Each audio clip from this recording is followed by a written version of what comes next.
smiling, stereotypical, or hey, I'm here to sell you some life insurance. I mean, these ones are going to be shown at, from what I understand. Well, those were. They'll be at the Golden One Center. Mm-hmm. They'll be plastered everywhere. There's something that stands out. I'll paint my face purple. Why not, right? People go, oh, what's that? Could take an iconic picture and duplicate it. Oh, what about like you could kiss me like the war hero picture? Yes. He wasn't a hero. I like when we're going. Oh, okay. Yeah, I'm the hero. Well, actually. When you know the story of that picture, it's not good. I mean, I don't want to know. Sometimes I don't want to know. The picture's still iconic. Yeah, exactly. Muhammad Ali standing over. Yes, I love that. Like, you're above me. I'm knocked out on the ground. You're holding it can't be the other way around because everyone will be like, dude, you hit Jason Ross, and then I'll be a pariah. Maybe that's the... No, because then I'll get crap. But if you've not standing over me knocked out, people will be like, he had it coming. Here's one. What? Oh, I love this. What's the one? What's called Whistler's Mother, where like he's holding the fork, not the fork, but the garden fork. Yeah. And American Gothic. Yeah, American Gothic. Well, what the hell is Whistler's Mother then? It could be. I'm doing more sports ones here, but I could be Dwayne Wade lobbing to you and you're LeBron. Yes, they got to be able to AI that thing, Photoshop it, whatever. Yeah, not Whistler's Mother. Besides, it's only one person. Oh, I love that. I love where we're going with this. 100%. There you go. We can get our folk to do something. Yeah. You guys can do Lee Harvey Oswald and Jack Ruby. Okay, personally, I would be cool with that. I don't feel like the station would be okay with that. I think that would be funny. I think Bonneville would love that. I think John Bonneville would love that. Is there what's the Beatles album cover walking across Abbey Road? Yeah. No one's ever done that before. Wow. He's on one today. Chris, how about you say one? Yeah, you say one, Chris. I just did, and you're like, oh, I don't think they'll like that. Oh, he said Lee Harvey Oswald. That was his, well, I don't know, your suit. Yeah. We'll say Chris, this was Chris's idea. Yeah. You guys argue with it. Yeah, Suit's back there. We're just listening to Chris, so we thought he would reenact this. Mm-hmm. You're about to get a hand wave, Chris. Iconic sports. You got another one in your hopper? Also, Chris was sending. Did you get the? Do the Mike Myers and Kanye West. So it's Jason. You're just like, whoa! Dave just said that. What about? Too bad there's not another person in the Brandy Chastain photo because that would be hilarious. I could be the sports bra. Pete Rose diving into second or home or whatever that is.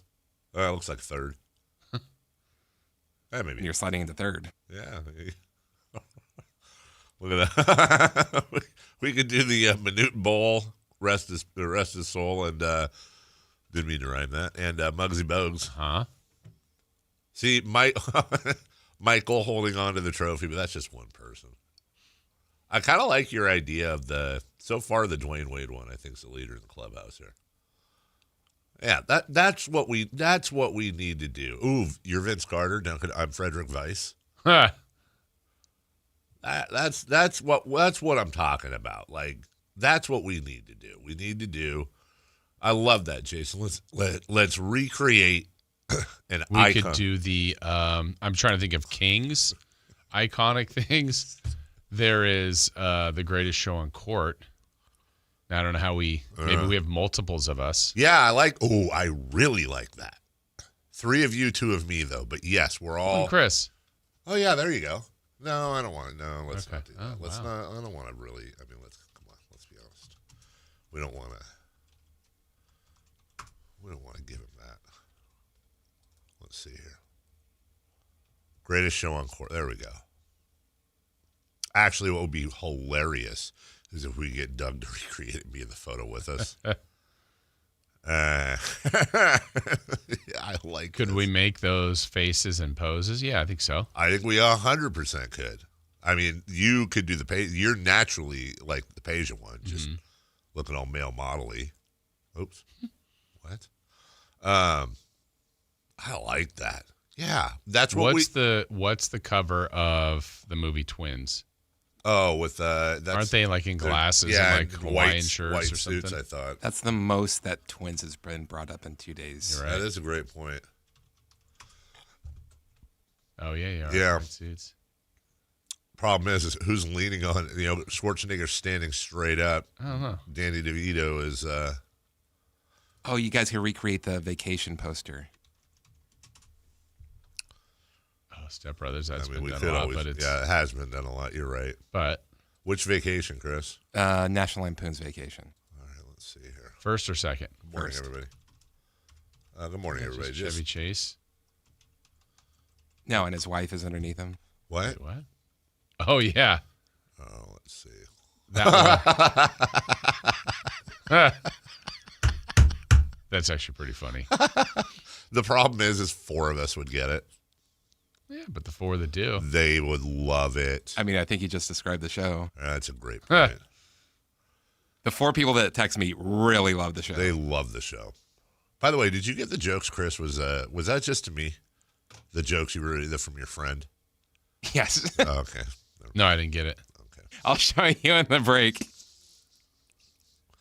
With all the things that Chris has a friend who, by the way, I accurately guessed who the friend was, and then Chris pointed out that their name was at the top of the text thing. I just didn't maximize it. I was like, oh, that's got to be this person. He's like, yeah, we'll gave it away. Yeah. Yeah, with all the years we've all known each other and with all the arguing, I mean, there's really not a lot of boundaries here, but I'll just say this. Chris's friend was crossing boundaries that I won't even cross. That I literally have never crossed. And his friend was just like, sloop. Oh, see the line? Yeah, it's back there. The line to cross, it's back over there. I was like, Jesus, okay. But that's where you know you're really good friends. Mm-hmm. It's like my buddy I play golf with, I've told you about, who had, testicular cancer. And that's a load of laughs for all of us, constantly. Including all of his fantasy sports names have something to do with that. It was great. Yeah. Weekend at Bernie's. That's from Eric. That's a good one. Who would be the Bernie? Because I'm half out of it always anyways. It wouldn't be a stretch. Oh, you would have like the airplane pillow, like you're going across the pond. Yeah. And all your gadgets. Yeah. All of them. Yeah, that's coming up tonight. Getaway day is always weird, dude.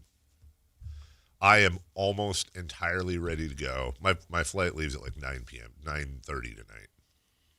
I am almost ready to go. All I have to do is pack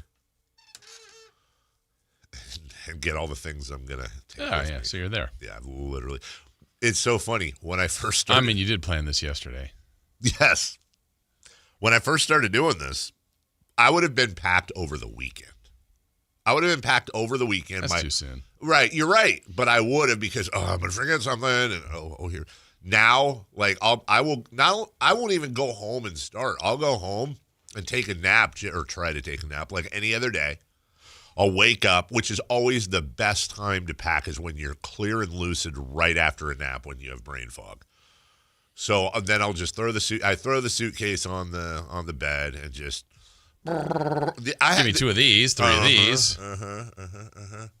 Well, it's really, that's the thing is that it's it's what I wear today, which will also be I'll probably leave the house. I'll leave the house like 3 p.m. today, somewhere in that neighborhood. Okay. And then I will walk into my hotel room at approximately 2:30 in the morning Saturday. Watch the match, turn around, fly back Sunday. We'll fly back to New York, and then I'm back. So, yeah, 2:30 in the morning.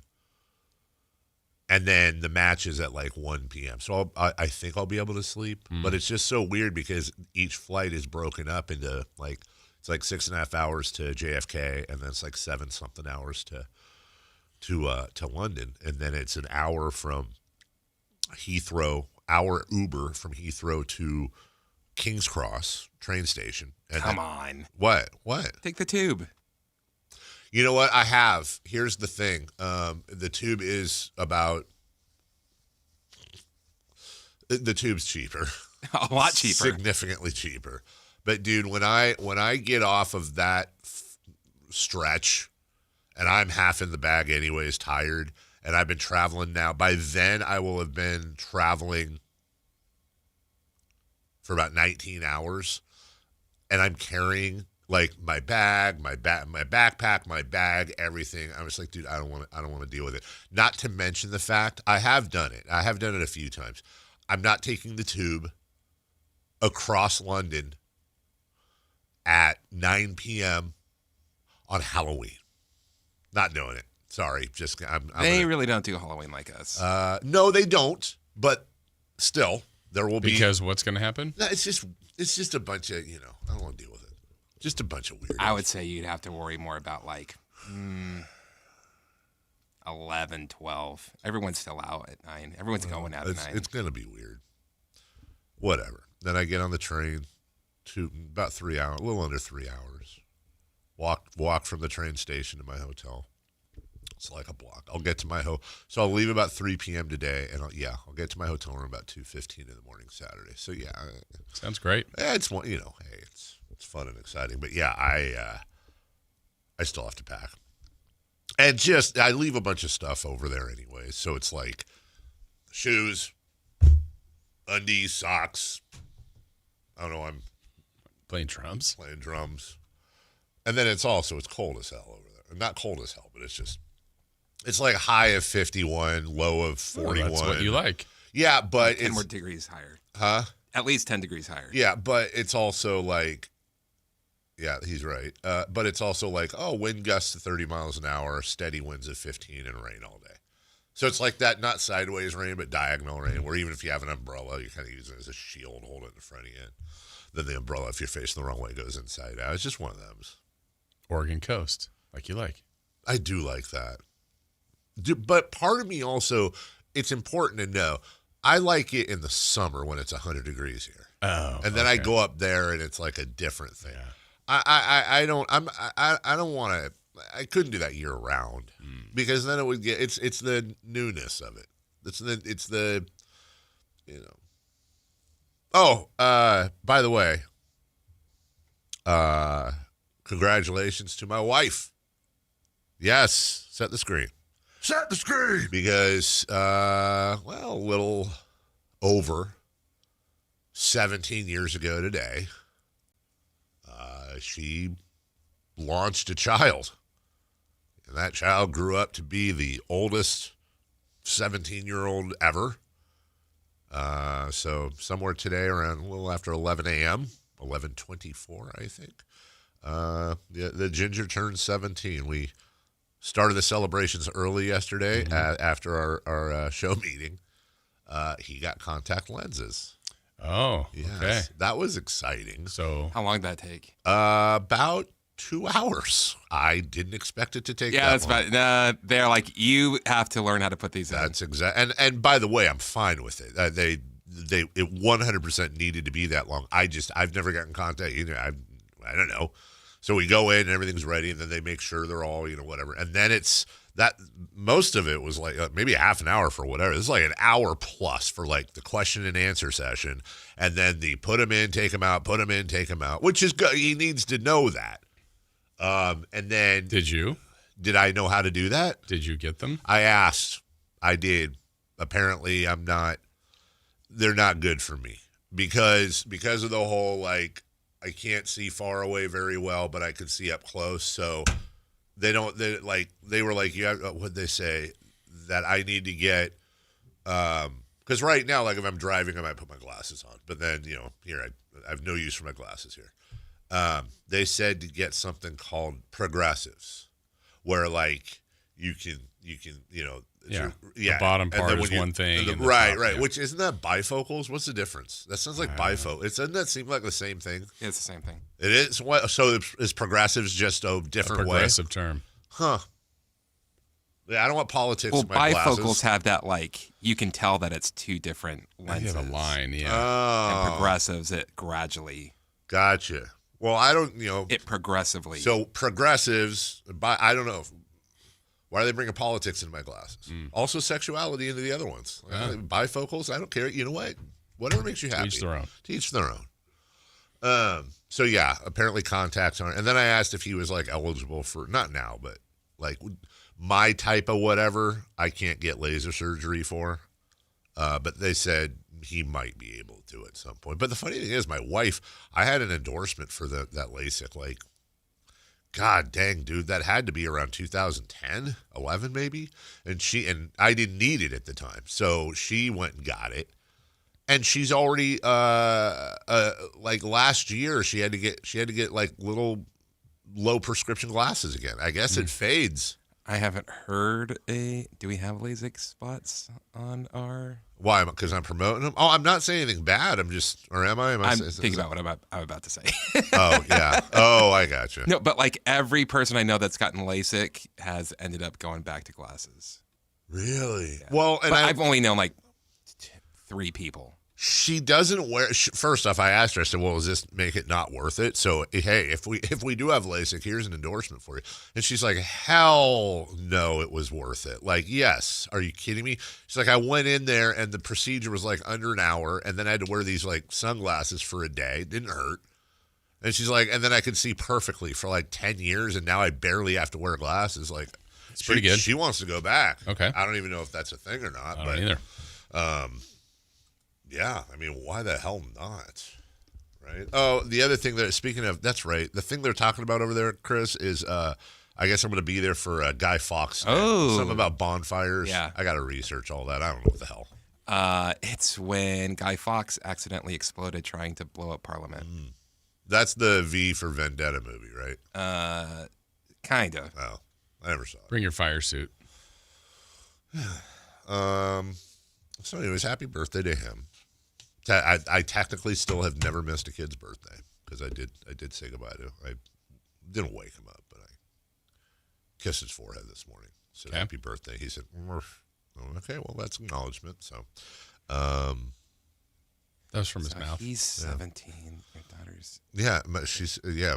All right, let me ask you this. On a scale of 1 to 10, what is Chris's dad isn't with us anymore jokes compared to I got married when Melissa was pregnant with Avery jokes? If like Chris's dad being dead is a 10 of like, oh my God, dude, that's over the line. I feel like baby out of wedlock jokes is like a 7. No. Which I'm fine with. I'm not offended. I'm just saying, I feel like that's a 7. If everyone in my family got offended with you got married before you had a kid, everyone in my family would hate me. What do you mean? Because I make fun of everyone that had a kid. Oh, I got you. I was like, you had a kid out of wedlock? Well, do you know how everybody feels about you? Yes. Okay. I'm not even the biggest trash talker in my family. Oh, God. Thanksgiving must be amazing. I'm the quiet one. Huh. I don't buy that. I'm sorry, I don't buy that. I don't. Yeah. There's just... Can you imagine, though, Chris's family all sitting around? That's actually a funny scene. Like, they're all sitting around the table, and someone's like, well, awesome, ready to have some turkey, happy Thanksgiving. Then someone's like, is it really happy Thanksgiving? Yeah. I mean, when you really think about what happened. I tried to get a recording last Thanksgiving because there was a point where, like, we're all eating and stuff, where people were having a conversation, but it sounds like they're just screaming at each other. Sounds great. But it's just like, this turkey is amazing! Oh, so it's loud? Yes. But there's no alcohol, right? Oh, come on. Not before 4 a.m.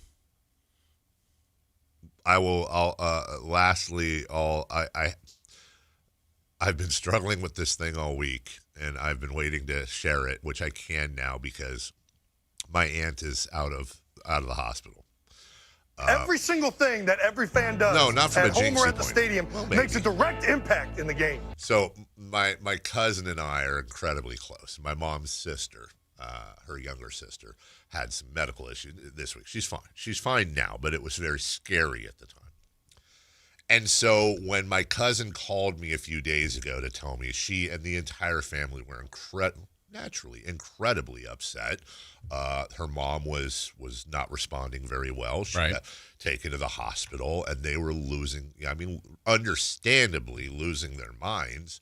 And then it took a few days and a bunch of tests, and they found out what was wrong. And it's a very correctable, we're not talking cancer or anything. It's a very correctable thing that in time, knock on wood, very short time, by the way, can be prevented and good to go. Also, it's something that my mom has dealt with on and off. And it's the first time I've ever been confronted with this because so far the olds in our families tend to be relatively healthy.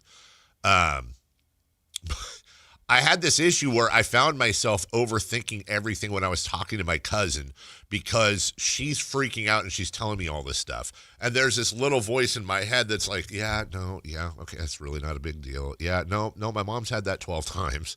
Yeah, oh, that's what it was? Okay, well, let me, it's very difficult the amount of things that have been wrong with my mom over the years that normal families who had never dealt with that would literally be like, everybody needs to fly in. This is probably it. Like, we need a priest. Like, that type of thing. Like, lung cancer, 4 breast cancers, a brain tumor, excuse me, on and on and on. The amount of times my mom has cheated death. And the amount of times, I think 3, where we've literally been told by a doctor in the waiting room in some form or another before she goes into the surgery, honestly, you may want to say your goodbyes, like that type of stuff, to where I don't even know how to say this without sounding callous, and I don't mean it this way, but we have built a tolerance up almost. We still take it incredibly seriously. It's very emotional, but there's not a lot that can phase us with my mom now.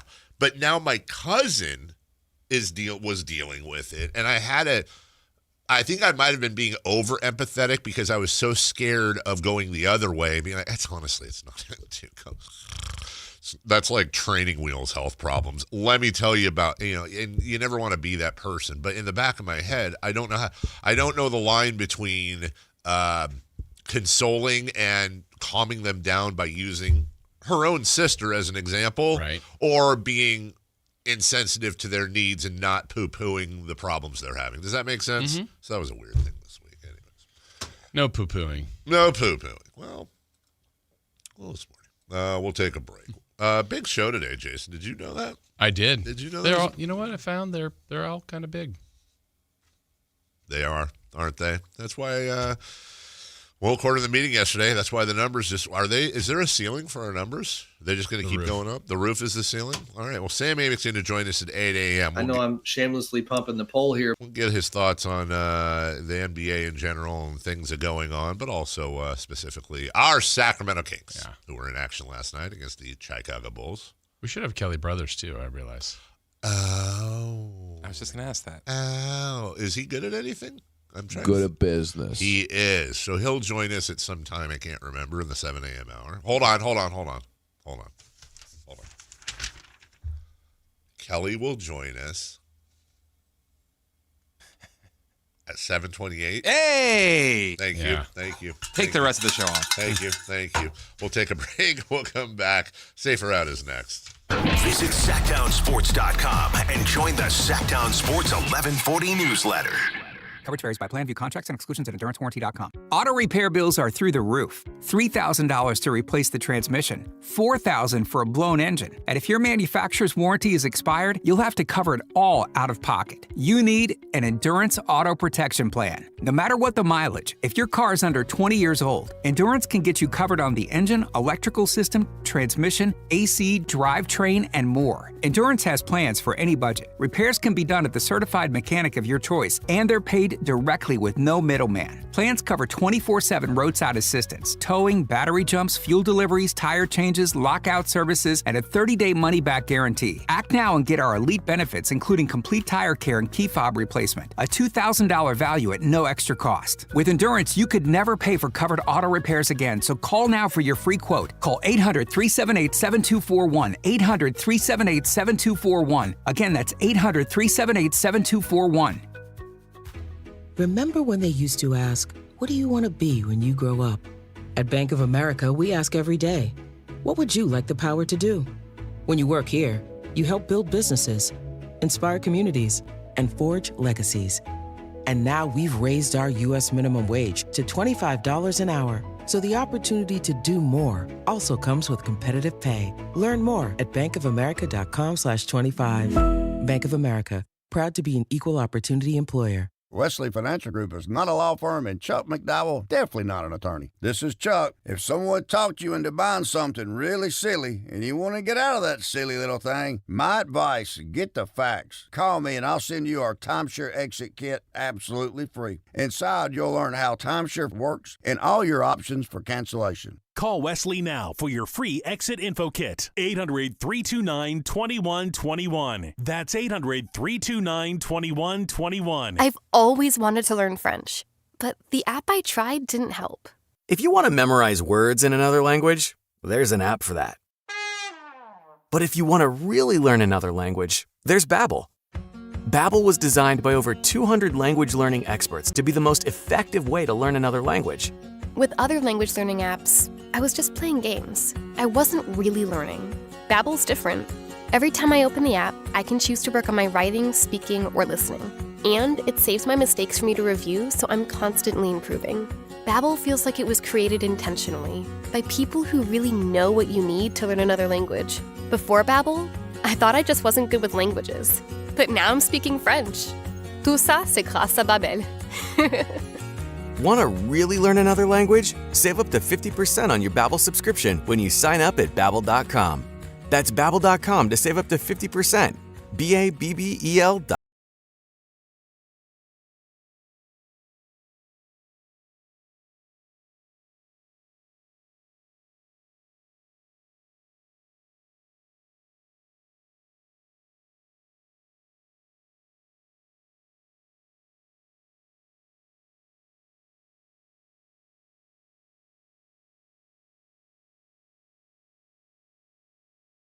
With Jason Ross. Call or text at 916-339-1140. On Sactown Sports.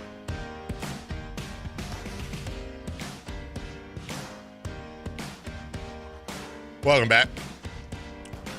Love these types of texts. Razor Rudy on the, chat line. Chat line off to a big lead now. Good. I like that. Couldn't, honestly, very few texts better than this one. From Razor Rudy. Morning, 916. Morning, everybody. Dave, you've been right all along. Thanks, Rudy. That's an ego booster. That's, Jason, Chris, whatever, same thing. It's a feel good. I don't know what I'm right about, though. Gross. I will tell you this. Coming up in the... Why do I have an alarm going off at 6:30? To tell you to pack. Yeah, probably. Coming up in the next segment. I'm very excited about today's show because I've been waiting to do it. And I specifically, before the season started, internally gave a 5-game minimum. And I think we have passed enough tests in Kingsland. And you don't even know what I'm going to say in the next segment. It's not on the list. It's not on the rundown. But I will say you and I have had some off-air conversations about this. I'm going to present in the next segment to Kings fans what will almost certainly be an ongoing theme for me for the next 77 games of the year. And I think if you hear me out without any, everybody come in with an open mind. It is a theory I talked to you about over the summer. It is not based on any inside information. So this is not like me trying to break news or, hey, somebody told me this. I think I can help people be a lot less frustrated about this season and really understand what's going on. And I needed 5 games to see, but there were certain benchmarks I needed to see if they were being hit in order to really think this is actually a possibility. So in the next segment, I'm going to break all that down and see if you want to come with me there or not. But it's not a conspiracy theory, but it's kind of a conspiracy. Actually, it's 100% a conspiracy theory. Okay. Okay? Okay. Safer out. Question. First base. Question 1. Safe or out? It's time to go around baseball. 3 pitches, 3 swings. It's safe or out on the Carmichael Dave Show with Jason Ross. All right, safe or out, Christopher Law. Question 1. Trey Savage turned in another stellar record-breaking performance last night. Safe or out? This is more fun as a pitcher than a hitter. So this sounds kind of weird. Let me explain it, because I didn't want to write a paragraph here when I wrote this question. What I'm saying is, young kid out of nowhere doing record-breaking things in a World Series. If you were dreaming of being that person, would you rather be doing this like Trey Savage as a pitcher, or would you rather be doing some sort of equivalent as a hitter? Which do you think for you would be more fun? It seems like there's more, not impact, but you're seeing a lot more if you're pitching. Yeah. So if you're coming up, I mean, in a good game, you're going to get up 4 times. Maybe you get 4 hits, and those are all important hits. That would be great. Yeah. But I don't know, you're not forgotten, but you're maybe not seen for an inning or 2. But he's pitching, he's getting all the important outs, and he's striking out some important people. So I guess it would be, if you're looking for the exposure part of it, the fun part, it's probably the pitcher, I guess. If I gave you a choice between, if you were a general manager and I gave you a choice between having a player that would hit 3 home runs a game over 162 games, or a player that would pitch 8 innings of shutout ball over 30-plus starts. The hitter. Yeah. That's every game. Yeah. And you're not saying my other pitchers are terrible. Absolutely. Every game, and I'm not saying how many but people I would have the best hitter of all time. You would have the best hitter. Well, you'd also have the best pitcher of all time. Well, you said what? 8 innings of shutout ball every single start. Yeah. Every single, at the end of the year, so guys, every ERAs. 4th or 5th game, I know I'm good. Every 4th or 5th game, you're getting 8 innings of shutout ball. Guy ends. You may not win that game. You may not. Also, though, you may not win the 3-homer game. Guy could hit 3 solo shots. Why is the manager taking him out? Taking who out? Protect his arm, stupid. In this world of fantasy. Yeah, right. Hello. He didn't start, though. He was... Yeah. Someone opened. It was open, then he goes 8 innings. Actually, we're sticking to this. Holy crap, would you do that? Is that what you do? I feel like that's what you do, huh? You'd have an open. If you knew dude was going to go 8 innings of shutout ball, you'd have an opener, right? Just hope you get out of there with nothing. Exactly. Yeah. Like you literally could use, a closer for each batter in the first inning, knowing you don't have to use any of your. Yeah, that's it. And then if you got 2 runs in the first, that's it. Let's just take our good players out. It doesn't matter. Just rest We're them. gonna win. It's fine. You carry a roster of 7 pitchers, 6, doesn't matter. Hell, let your starters go in. Yeah. Pitch on their off days. Who cares? Yeah, I think it's really awesome. And I will go back to, do you remember, was it the ALCS or DS? I can't remember, where he was the post-game interview at the Sky Dome, and his parents were in the audience, and it was like a real emotional. I don't know if you remember. We played it. Maybe I remember. You might have been. What? Yeah. Oh, okay. Well, I didn't. I don't know. No, I remember. No, you remember. What? You don't know who we did it against. I didn't, dude. I didn't. I'm honestly. You can look at me. You know that wasn't on purpose. That was just me being dumb. Okay, you remember. Well, no, I was thinking like maybe you were gone or something. And when we played it, it's kind of random. That's him. You know I didn't do that on purpose. You remember when the guy shut out the Giants? That's not what I was trying to do. Do you remember when the Dusty Baker took Russ Ortiz out in Game 6? Well, do you? Do you? Hey, do you remember when Robert Horry hit that shot back? Okay, I got it. Do you remember? Is that Phil Collins? Question 2. I thought it was Michael Jackson. Okay. Last night, Dodger fans saw their last baseball of the season at Chavez Ravine and went home losers. Losers. That's harsh. Safe or out. Even if the Dodgers win, that's a small consolation. Yeah, it's anything that sucks for the Dodgers or their fans, I'm a huge fan of. Also, did you guys watch? I know the Kings were on. Did you guys watch much of the game, the World Series game? Yeah. No. My all of it. Wife and son, and then eventually me, were fascinated that, I don't know if it was all game, because they didn't bring it up until maybe the 6th or 7th. There was this tiny little kid messing with the tiny little kid Dodger fan right front row behind home plate, trying to mess with Trey Savage or whoever was pitching, right? And I mean, didn't work. It did not. had to be 6 or 7 years old. Dork. And the rest of the game, like, we were just clowning this kid so hard. Like, how spoiled is he? Does he even care? His name is 100% Braxton. Like, what are we doing here? And then whoever gets to sit at the front row at Dodger Stadium. I know. Third row. I see what you're doing. Third row, not front. This kid was so you remember front and center. Yeah, I do. What happened in that game? Which game? That game that you went to in the third row. Oh, baseball. There was a baseball game that happened. There were some hits and some pitching. And then in the ninth inning, almost none of the same people were behind home plate. Now we're more obsessed with it's now become what we're watching what's going on behind home plate. Almost all those people were gone, and then there was a whole new little kid was gone. The people we thought might be his parents were gone. By the way, and I thought of this. I just want to say for the record, we have no way of knowing this.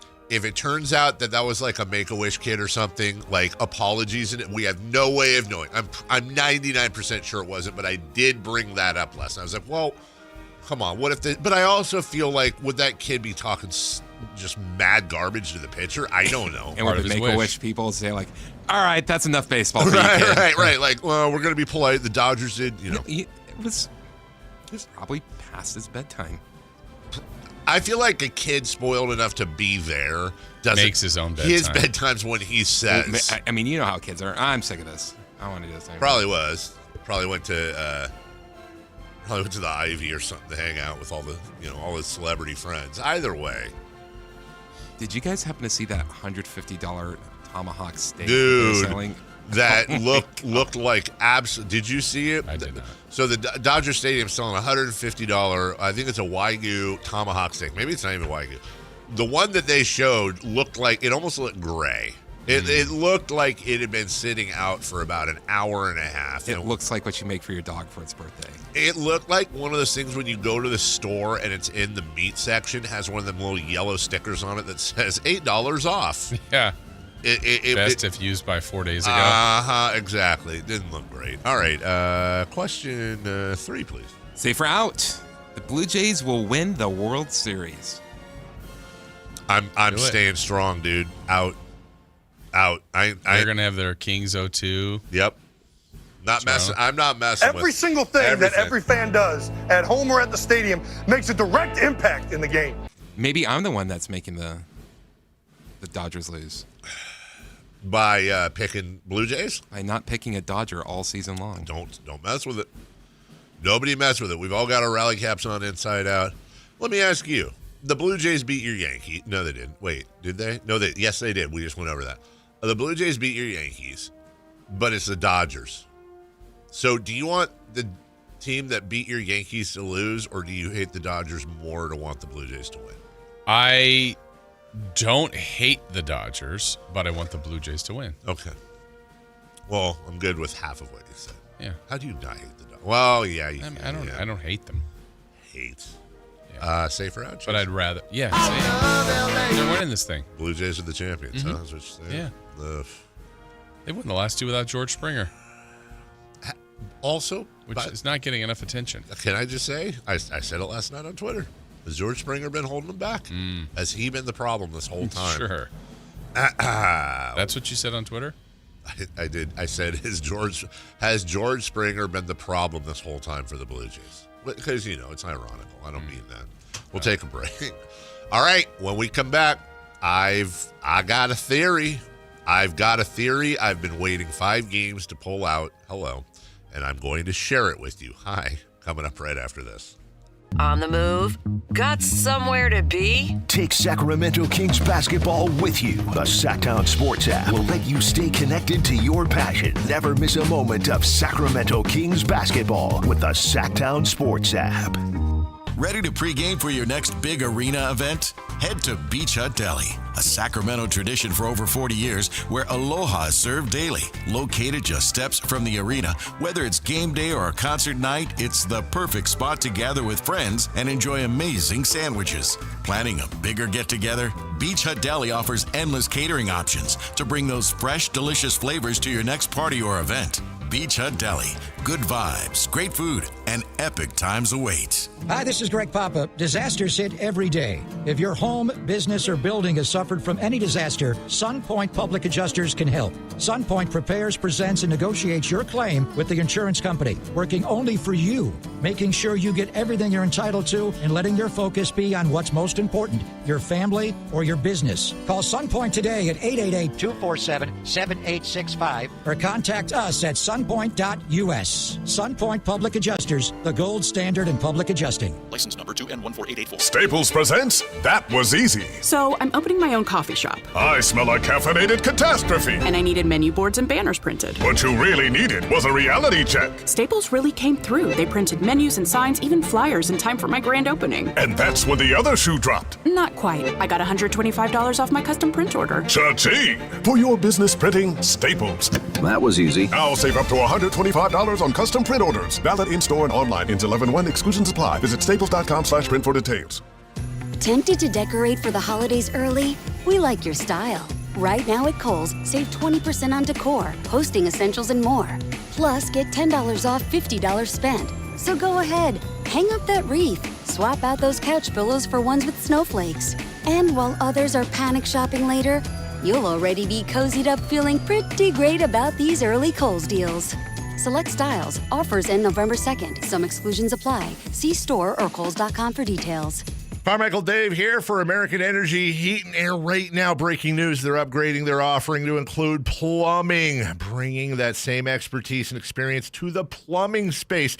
They're no longer just heat and air. They're now your American Energy home pros. You hear me talk about them as your second opinion partner. Now you can still get second opinions on any HVAC service or replacement, and now you can get a second opinion on any of your plumbing services. They'll come out to your house for free, and they'll give you a second opinion and almost certainly save you money. Oh, but wait, there's more. With winter coming up, how about a free furnace special? With full system installation, you're getting a free furnace, not a discounted furnace, a free furnace, and up to $4,000 in rebates while that funding lasts. So get there right now, 916-520-9990. That's 916-520-9990 or AmericanEnergyAir.com. American Energy, making the uncomfortable comfortable. The excitement of the game is here, and so are the model year-end savings at Stockton Honda, the best Honda dealer in Northern California. Score big with low payments, more for your trade, and a huge selection. Don't wait. The clock is ticking at StocktonHonda.com. Anytime, anywhere, it's all here. StocktonHonda.com. Based on the results of the study, recognized on June 18, 2025, USA Today's list of California's top car dealers 2025. The Sactown Sports 1140 newsletter. Right to your email. Get your latest on the Sacramento Kings, UC Davis, and Sac State with the Sactown Sports 1140 newsletter. Visit SactownSports.com to join.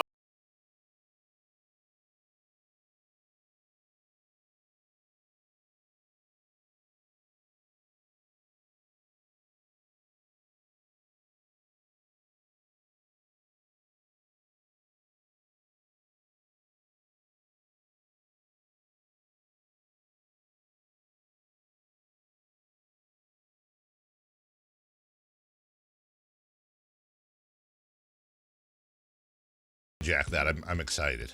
So, 5 games in, they're 1-4. Yes. Could be 0-5.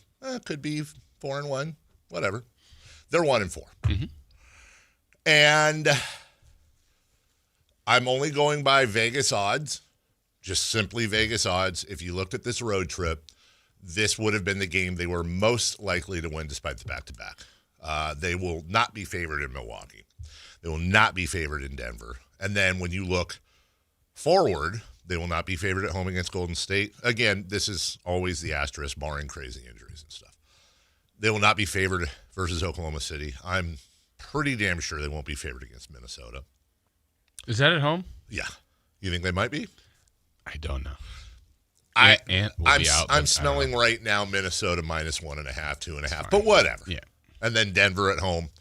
I've already pointed out, circle that Atlanta game, Wednesday, November 12th. That's going to be, that's the last game of a road trip that they could be going into either 0-4 or maybe they've got a win in here. I mean, on paper,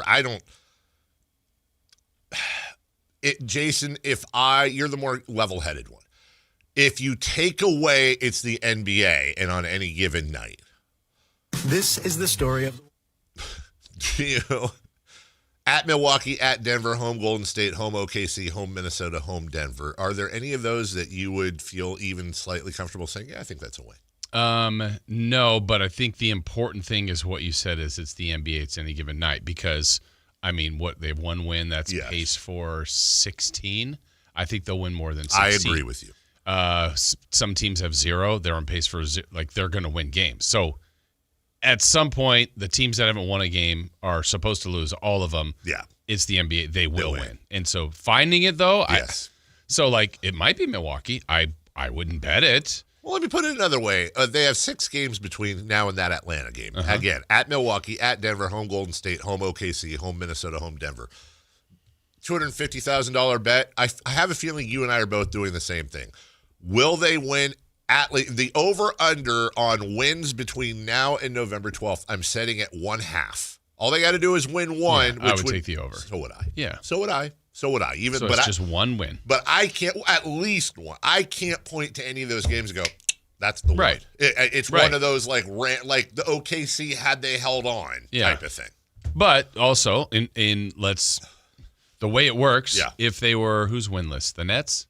And maybe the Pelicans, I think? Whatever. Yeah. Well, let's say, for whatever reason, the league said, you have 6 games in a row against the Nets. Mm-hmm.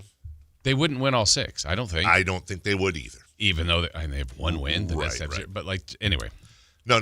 I'm with you. I'm with you 100%. So, if we believe it is a fact, and I think that most of us do, that this franchise has long abhorred any ideas of tanking or a full rebuild. It just doesn't seem to be what this franchise wants to do. And by the way, Vivek, Scott Perry, BJ Armstrong were all in attendance last night in Chicago. Scott? Can I add a little bit to that? Please. I don't think the fans want a tank or rebuild. I think the majority of fans do right now. In fact, I know that. Oh, man. You know, your social media. I have. That really, that is not what I'm hearing. Okay, well, I'll say this. Based on my circle, which I admit is curated, I think the majority of fans would rather have some. Now, we get lost between tank and rebuild, and there is a difference.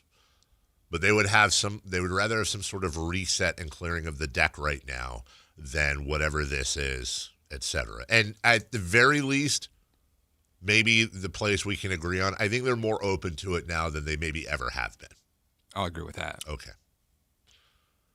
So Scott Perry comes in representing the first time in the Ron Adive era that there is not a rookie general manager. All 3 general managers in this new era have not gone on to be general managers, at least as of now. It's only been a few months for Monty. Who knows? But Pete, he's still in the. I think he's with Orlando, one of them, but not a GM. Vlade is definitely not, and Monty is consulting for the Clippers. So you have an NBA lifer now, also connected with Joe Dumars quite a bit, who used to work here as well and had the ear of Vivek, and once tried to displace Vlade Divac and take over the front office. By the way, Joe Dumars, now the GM of New Orleans, who traded their unprotected pick next year to Atlanta so they can move 10 spots up in last year's draft and draft Derek Queen. So Dumars, same guy who drafted Darko Milicic, he continues to shine. So this is something Jason and I talked to you about in the summer, but let's just go with this for a second.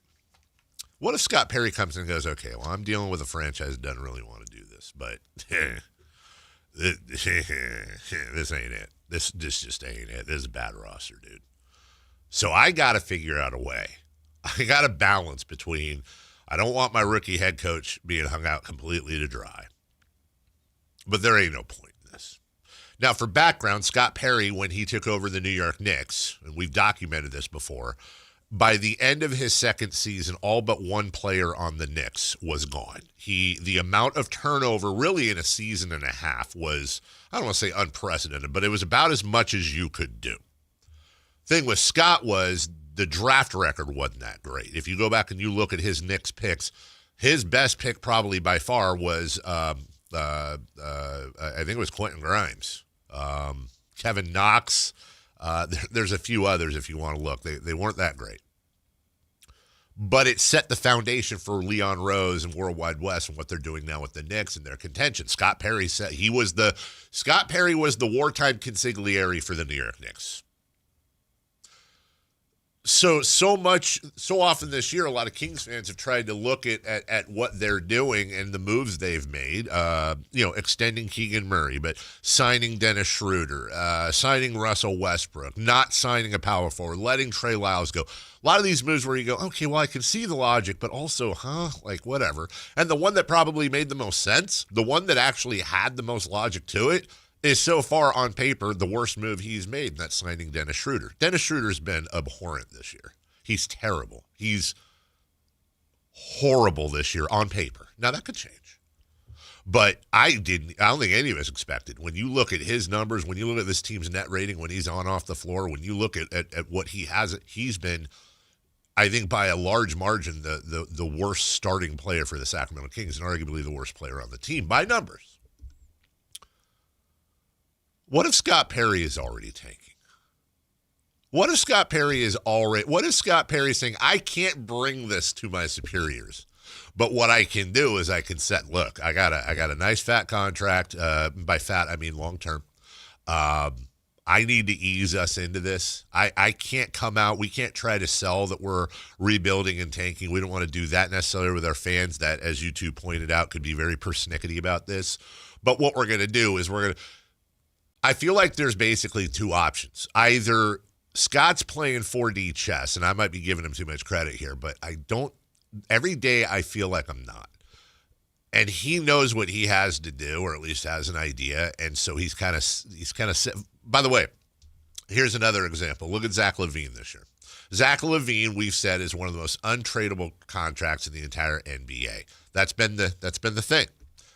But Zach LaVine right now for this season so far is averaging 30 points a game on 51, 44, 87. I don't care what the hell his contract is. That's value. There's value there. And then when you consider the fact that he's expiring next season, I think it's a player option.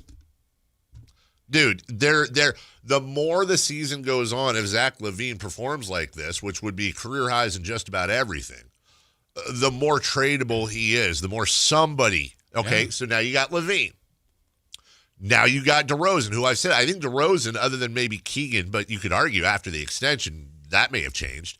DeRozan might have he might be the easier person to trade because his contract isn't that crazy. It's partially guaranteed next year, and he's a guaranteed bucket. And then the only other one you really have is Sabonis. I'm pretty sure they could move Sabonis if they wanted to. You're just not going to get the return you think. I think if Kings fans if we begin to look at this, that this might actually be what we might call a soft tank, a soft rebuild, as we said yesterday, entertainment. And you look at LaVine and DeRozan and the amount of run they're getting, despite the fact that when they share the floor, as opposed to with just one of them sharing on the floor, the numbers are completely insane. They're so much better when only one of them's on the floor, but they're sharing the floor a lot. Well, what if Scott Perry's just showcasing everybody? He's just, we're going to do as much as we can to get these guys out of here as soon as we can so we can clear the deck. And in the process, we will not be getting talent for talent back, which will by proxy not only have us win less games, which gives us a better chance at a higher lottery pick, which gives us a better chance at a star, but also we're going to have to fill those minutes with somebody. Oh, here's the youth. Here's Keon. Here's Devin Carter. Here's Nate Clifford. Here's Max Rayno. I think he might be doing that, Jason. And I think that might make this season a little easier for some people to digest if they keep following those smoke signals. Yeah. So, more on that later. Okay. We'll take a break. When we come back, 3 for Madness. My final day in studio, something big's going to happen, so we'll talk about that. We're going to get back to Scott Perry and what his objectives should be. And, hey, if this team sucks, and by suck I mean 20 to 30 wins, what would it take for it to be a successful season for you? We'll do all that next. The San Francisco 49ers play on Sactown Sports 1140. Touchdown 49ers! Every game on your #1 sports station. Don't miss the action on your local sports leader. Sactown Sports 1140. This is the story of the one. As a safety manager at a manufacturing plant, he does everything he can to keep his coworkers safe. From finding ways to reduce risks to keeping safety supplies in stock. And for that, he relies on Grainger. Grainger offers a broad range of quality products and next-day delivery, so he can always play it safe. Call 1-800-GRAINGER, click Grainger.com, or just stop by. Grainger, for the ones who get it done. The holidays can be a time of increased stress for those struggling with opioid or stimulant addiction. They can also be a time for pause, reflection, opportunity, and new beginnings. This holiday season, choose treatment and recovery. Embrace the company of family and friends and create special moments. Find a proven opioid or stimulant addiction treatment provider near you at ChooseChangeCA.org. Sacramento Chrysler Dodge Jeep Ram is the place where a handshake still means something. And when it comes to the car buying experience, it's not easy to find that kind of integrity nowadays. And right now, it's the Drive into Fall event, where they have the 2025 Grand Cherokee L for 0% APR financing for 60 months, plus $7,000 off MSRP. And that's just the tip of the iceberg. They have similar savings on every new vehicle. Sacramento Chrysler Dodge Jeep Ram, they're easy to find right across from Hagen Oaks Golf Course. And for the guaranteed lowest price, visit them online at SacSuperstore.com. On approved credit through Stellantis Financial for well-qualified borrowers. 1401 per thousand finance. Residency restrictions apply. See dealer for details. Ends 11/3/25. Need cash fast? Tap into the value of your home with a home equity line of credit from Valley Strong Credit Union. Whether it's for home improvements, debt consolidation, or that dream vacation, you can get your cash offer in minutes. That's right, just minutes to unlock the power of your home's equity with no hard credit pull to see how much cash you can get. No stress, no waiting. Just smart local banking that puts you first. Grow your possibilities with Valley Strong Credit Union. Visit valleystrong.com to get started today. Capital Casino, Sacramento's #1 poker room with primetime football. It's back. Capital Casino is giving away $500 per game and high hand bonuses for every Sunday, Monday, and Thursday night primetime game.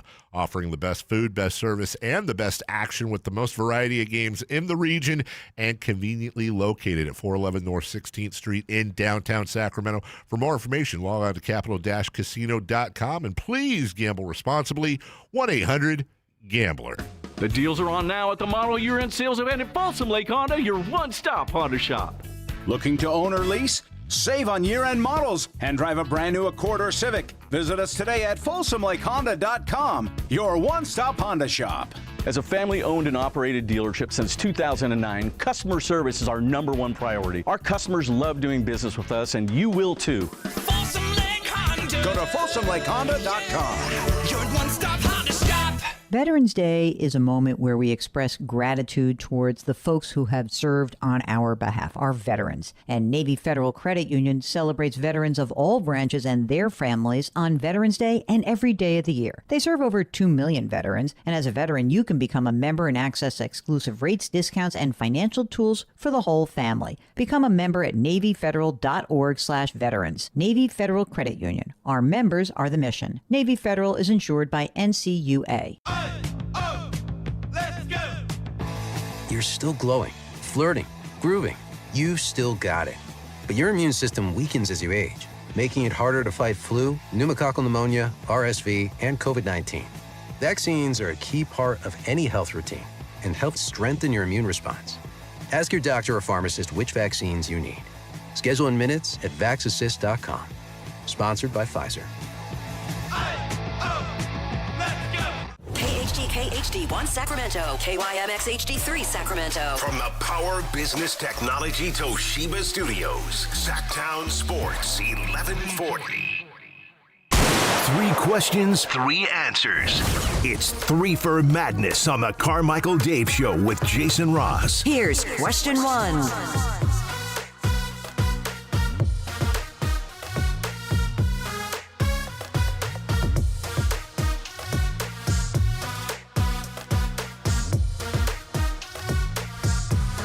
Saw our guy Kyle Draper throw a curveball. I would say take a shot. Throw a little curveball at Alan Stiles on when he was on with Whitey yesterday. The station put the clip out, so I watched it, and it was about negativity. Kyle was wondering where all the saying that the fan base was being overly negative after it was just 5 games or right. which by the way, like, look, I get what he's saying. I couldn't disagree more with what he's saying, but let me hop back. He's 100% correct. The fan base is very negative after what was 4 games, now 5. So what he said was 100% correct, but also, and I don't know why he picked on all Allen, unless I guess Allen has been that way. Here's just a little snippet of what Kyle said. Oh, that's not And then good. second of all, when I signed on to social media and try to gauge the pulse of the fan base about last night's game, all I hear is negativity, even from your boy, Alan Stiles. And I'm like, hold up here. For about 86% of that game last night, the Kings played extremely well. They looked really good. And they lost to the NBA champions, a team that's undefeated, a team that's got the MVP, a team that's won 68 games last season. And yet all I hear is negativity, negativity, negativity. To quote Rick Pitino, the negativity in this town sucks, fellas. It's killing me. It's a beautiful day. What's the weather in Sacramento today, Whitey? What's the weather in Sacramento? Oh, 77, How something would you like that. 80 is supposed to be 80 tops today, big Kyle. Nice. Yeah, is the sun out today, Jay? Oh, yeah, Is the sun out spectacular. today? Yes, sir. So we're 4 games into the season, and I'm seeing everybody and their mom being negative about the squad. Yo, we got 78 more of these. And if you're going to react this way after every single loss, you might need some therapy. And I'm talking to the listeners. Like, we can't continue like this, Kings fans. What are we supposed to do? What do you mean? What are we supposed to do? Just, you got the Iraqi general with everything's fine here. There's nothing going on. Right. First off, and I think you and I disagree on this, but my mindset's always been negativity and positivity to me are constructs. It's reality. What's reality? That's what matters to me. Something a negative person would say. Yeah, thank you. You want to be optimistic. You want to have positivity. Win games. Okay. Or, but can there be a team? And I don't know. I don't have an example in front of me that's has the opposite record of the Kings. That's 4-1 and maybe just like smoking. Like this team's not 4-1, but they found a way to because the Kings could be right. Yes. I don't think they're a great team. Yes. I think my opinion of them is. I don't think this is a great team. And so, but they could have a few more wins, but what would that mean? Is that just being, they got a little more fortunate? Is that being too positive? Is that the reality? Like, what's the reality of this team? I think the reality of this team is they're terrible. Okay. And I think they're terrible. I think they're, okay. They're not Sixers circa 2012. They're not, this isn't a 9-win team. Okay. This is a talent, this is a team, this is not the new. This is a team that has a lot of talent. Right. Arguably a top 5 talented team we've had in 40 years. Okay. Pure talent. The mix is horrible. Okay. The roster construction is terrible. Right. This team, my opinions now, these are opinions, has 0 chance at contending. Has 0 chance at, said it before, the ceiling is to me a first-round exit. And it would be one thing if this was like a Detroit, if this was a young build. This is not what this team, this is the second or third oldest team in the NBA. So for me, it's not, we can sit around and be optimistic. But my problem is optimism a lot of times papers over. That's papering over what we look. Anytime there's a problem, I tend to want to be pragmatic. I just had this conversation with somebody yesterday who called me with a problem. They just wanted to, and it turned out they wanted to vent. They didn't want solutions because I was like, okay, so here's what I think you should do, or what about this? And finally, at one point, she said, a friend of mine said, I just wanted to. Well, I don't know. I just want. They wanted to vent. Mm-hmm. I'm not a venter. I'm a. What is the problem? Right. How do we assess it? Let's not get emotional. And for me, this team is a problem. It's nothing personal. Right. I like these guys. They're just not a good team. They're not going to be a good team, in my opinion. So, I don't know how you can be optimistic. First off, you got 40 years of mostly garbage in this town. So this let's be fair. The engine is lubed for negativity in this town. Secondly, you have the most loyal fans, I think, in the entire world, and I am biased that anybody that would be this anybody who's a lifelong Kings fan has earned it and has been through it. Your loyalty is unquestioned. You're not bandwagon. You've earned it. Third, I just wouldn't feel. I would feel. By the way, you don't do this. You don't do this. I don't think anybody here does this, and I don't think Kyle's doing this. But if I was trying to spin this into a positive, I would feel like a car salesman. I would feel like I'm lying to the audience. I would rather be honest with the audience and take the chance of me looking stupid, which happens every day. But knowing that in my heart I'm being honest with them, then try to pull. And again, I'm not saying Kyle's doing this because I know how people take things out of it. I think Kyle, that's just his way. I think you're a little like that. You guys are much more mentally stable than I am. I'm not saying my way is right. I'm saying I don't know what there is to be optimistic about. Yeah. Top 3 things to be optimistic about with this team. Go. Well, to me, I don't even know if it's optimistic. I think what I believe this to the core is that this isn't going to be, I think everybody knows this isn't going to be the team for that long, but I just don't, we're in the waiting room of that's a great the way trades to put it. like in there, it's happening, but we're in the waiting room and I don't know how long we're waiting. And so there are pieces that will still be here. I don't know which ones, but it's going to be different. I think it's like almost 100% sure they're going to make at least a trade, if not multiple. I agree. And so I would say that's a lock. We're in the process of waiting for that. And it's almost like, I don't know if I want to know when it would be, but if Scott Perry said, hey, it's happening, but it's going to be February 4th. Whew, okay. Would that make it easier? I don't think so. Okay. Or it's going to be November 9th. Oh, right. Like here it comes. It's happening. Yeah. So, I mean, I believe he sees it. It's not it is roster with pieces. Sure. But it's not, the puzzle's not a good fit. Going back to the conversation we had, I forgot in the last segment too. I think if you look at the entertainment lens, and this is a soft tank, and Perry's fully aware, it also kind of makes a little bit of sense why he didn't pull the trigger on John Kuminga. If they wanted him to pull protections off their first round pick this year as part of that deal, and he in his mind was like, no, guys, that pick's going to be hopefully top 3, top 5. That ain't worth it. I'd rather take my chances and see if we can't get him in the offseason for free than give you guys a key piece to our rebuild, which is going to materialize after I clear this roster out. Right.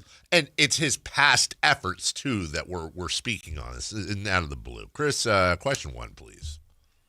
I believe we just had question 1. Oh, we did? Did you ask it, or did I just go into it?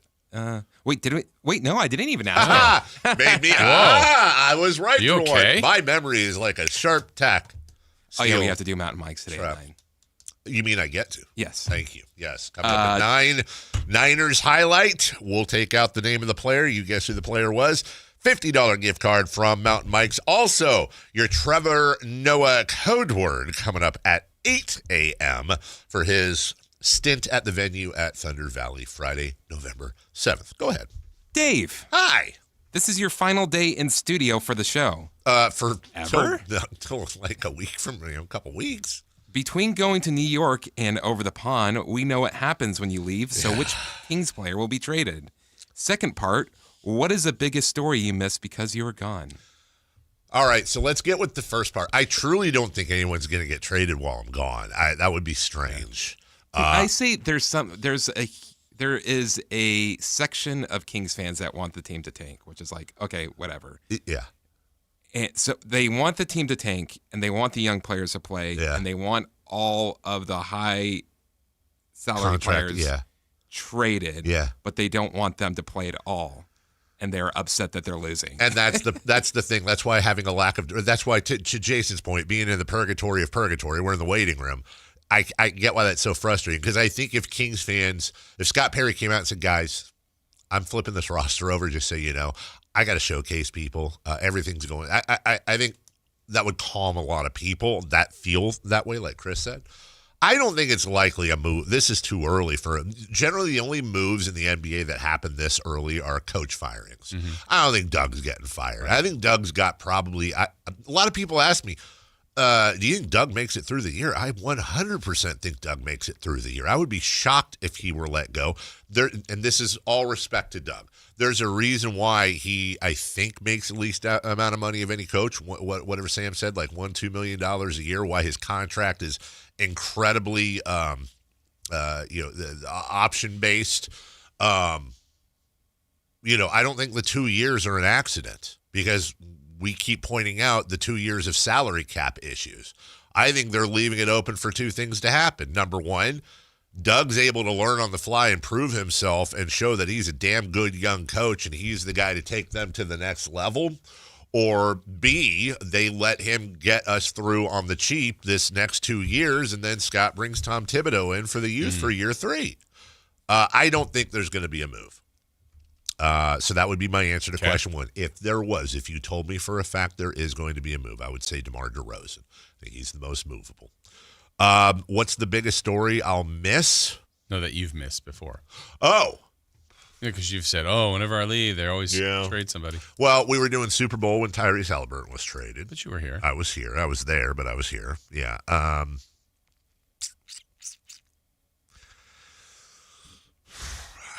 think I was on vacation on the night show when Weber was traded. I think that was the first one. I was gone for the Artest Peja trade. I was gone when Mike Brown got fired. We called that one last year. That's when I was down south. I was here when Fox got traded, I think. I love LA. That wasn't LA. That was Palm Springs. Shut up. Was I here when Fox got traded? I think I was here when Fox got. I think I was here. But I would say approximately 91% of big moves the Kings have made over the last 10 years I've been gone for. Yeah. So buckle up, everybody. There you go. The weird one you weren't gone, but you were gone was Halliburton. Well, yeah, the Super Bowl. I found out about, I will never forget, I read Woj's announcement, his tweet that Halliburton was traded when I was one exit away from the airport to meet you there to go down for Super Bowl. Oh, no, not me. Not you. That was when I was on with Jay. That's right. No, I was on. I was back here. I didn't go. That's Kings right. Were playing. And I pulled over at whatever that exit is before the airport, like Metro Air Parkway. I pulled over and parked and called you. I was like, oh, my God, here we go. Like, this is happening. All right, getting on a plane now. See you tomorrow. So it'll happen. Of course, it'll happen while I'm gone. It'll happen right as soon as the show ends. There you go. 9:01 a.m. for the next week. Be on the lookout. 10:01 a.m. Yeah. It's 9:01 back then. Question 2. Question 2. Your GM, Scott Perry of the Sacramento Kings. What are 3 things you are doing above all else? Well, first off, I'm getting a bigger house, right? Any way you want it, that's the way you need it. I am. Any way you want it, that's the way you need it. Any way you want it. I am, number one, showcasing everyone I can to move them. I am trying to do all I can. My rules are this. I am trying to lower our salary. I am trying to maximize my draft capital. I am trying to get as many young rotational pieces as I can. So that informs all my transactions. On top of that, by doing that, by moving my high-priced talent, which also happens to be the best talent on the team, I am also then putting myself in it's like the old Moneyball thing where they traded the guy out, Howard, kept playing. By making those moves, I am putting us in a position because, for example, we've said this a billion times, if you trade Zach LaVine this year, 30 points, you're not getting a 30-point scorer back. You're probably getting next to nothing back other than contract filler and maybe somebody young who might do something down the road or future. Or maybe. You're not replacing him with a guy as good as Zach LaVine. It's just not how. So you're going to win less. By proxy, you're almost certainly going to win less. You trade Domantas Sabonis. Not saying they will. I'm just saying if you did. You're not getting Domantas Sabonis back. You're going to win less. You trade DeMar DeRozan. Well, okay. You're going to put Keon Ellis. They're not the scorer DeRozan is. You're probably going to win less. And the next thing you know, these guys are going out every night. They're playing their best team. They're hustling. There's effort. You're seeing all of Maxime Reynaud and Nick Clifford and Devin Carter, if he's still here, and Keon Ellis and all the guys we want to see. But they're not Zach LaVine, DeMar DeRozan, and Domantas Sabonis. So the fans can appreciate heart, hustle, and effort. Coach Christie can coach his tail off. But you don't have those guys, so you're going to win less. You win less. You have better odds at a higher draft pick in the lottery. You get that higher draft pick. You have some other draft capital. You have more darts to throw at the dartboard and try to get lucky to win. That's the blueprint. I think, as far as the question goes, the things that you're trying to accomplish, I think you have to, much like we said earlier, I think this roster has enough talent to be a team that's in the mix, not in contention. That's too far. But like, could they be in the mix of anywhere from 7 to 10 spot? I don't think that's a crazy proposition, but the fit isn't right.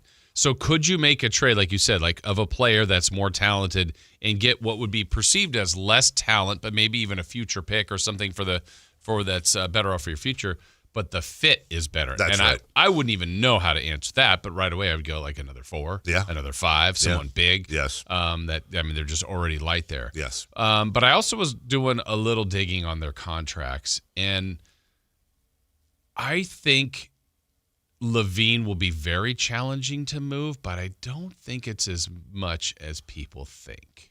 Yeah. I mean, it's not going to be easy. Sure. I think for 2 reasons. So here's 2 things I was looking at. In the top 20 contracts in the league, which LaVine is one of them, he is the first one, with the exception of LeBron James, that's available to come off the books. So there is value in that. Okay. Now, I know he's got an option next year. Sure. Now, this could be crazy talk, but I'm going to give you an example where it worked and one that it didn't. The most famous one that didn't was Dennis Schroeder a few years ago when he turned down this massive deal with the Lakers and bet on himself, and then it flopped. Hey, what was the one? You'll remember this.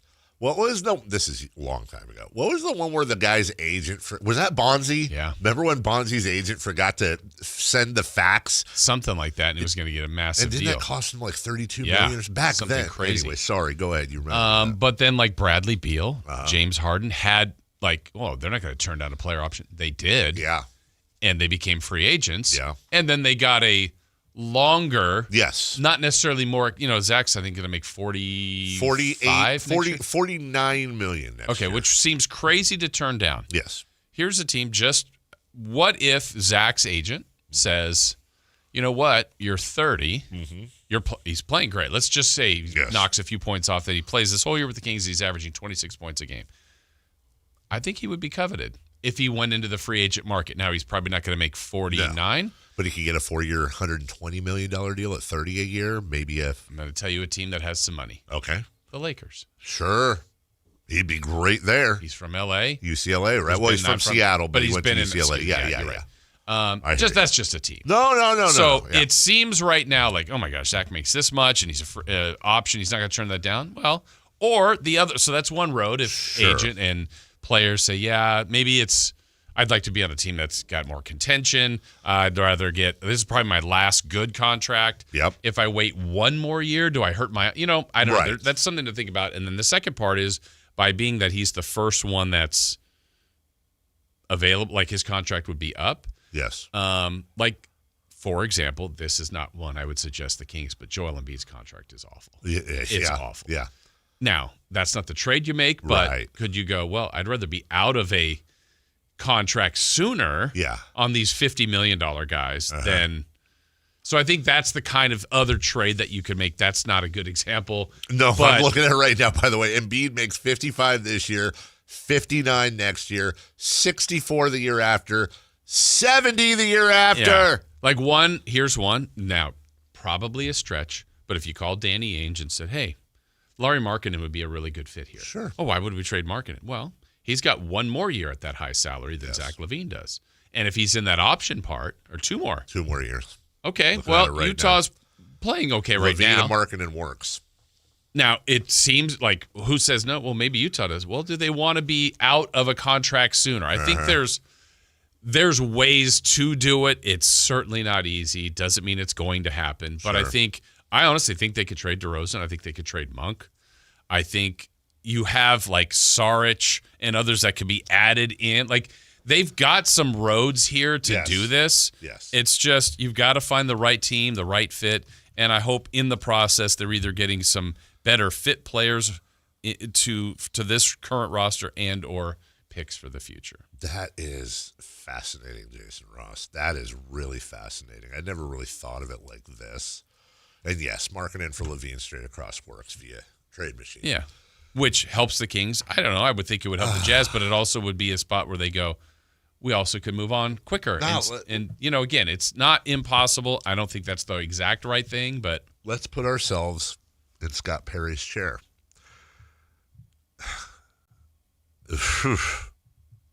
I want everybody, when I say this,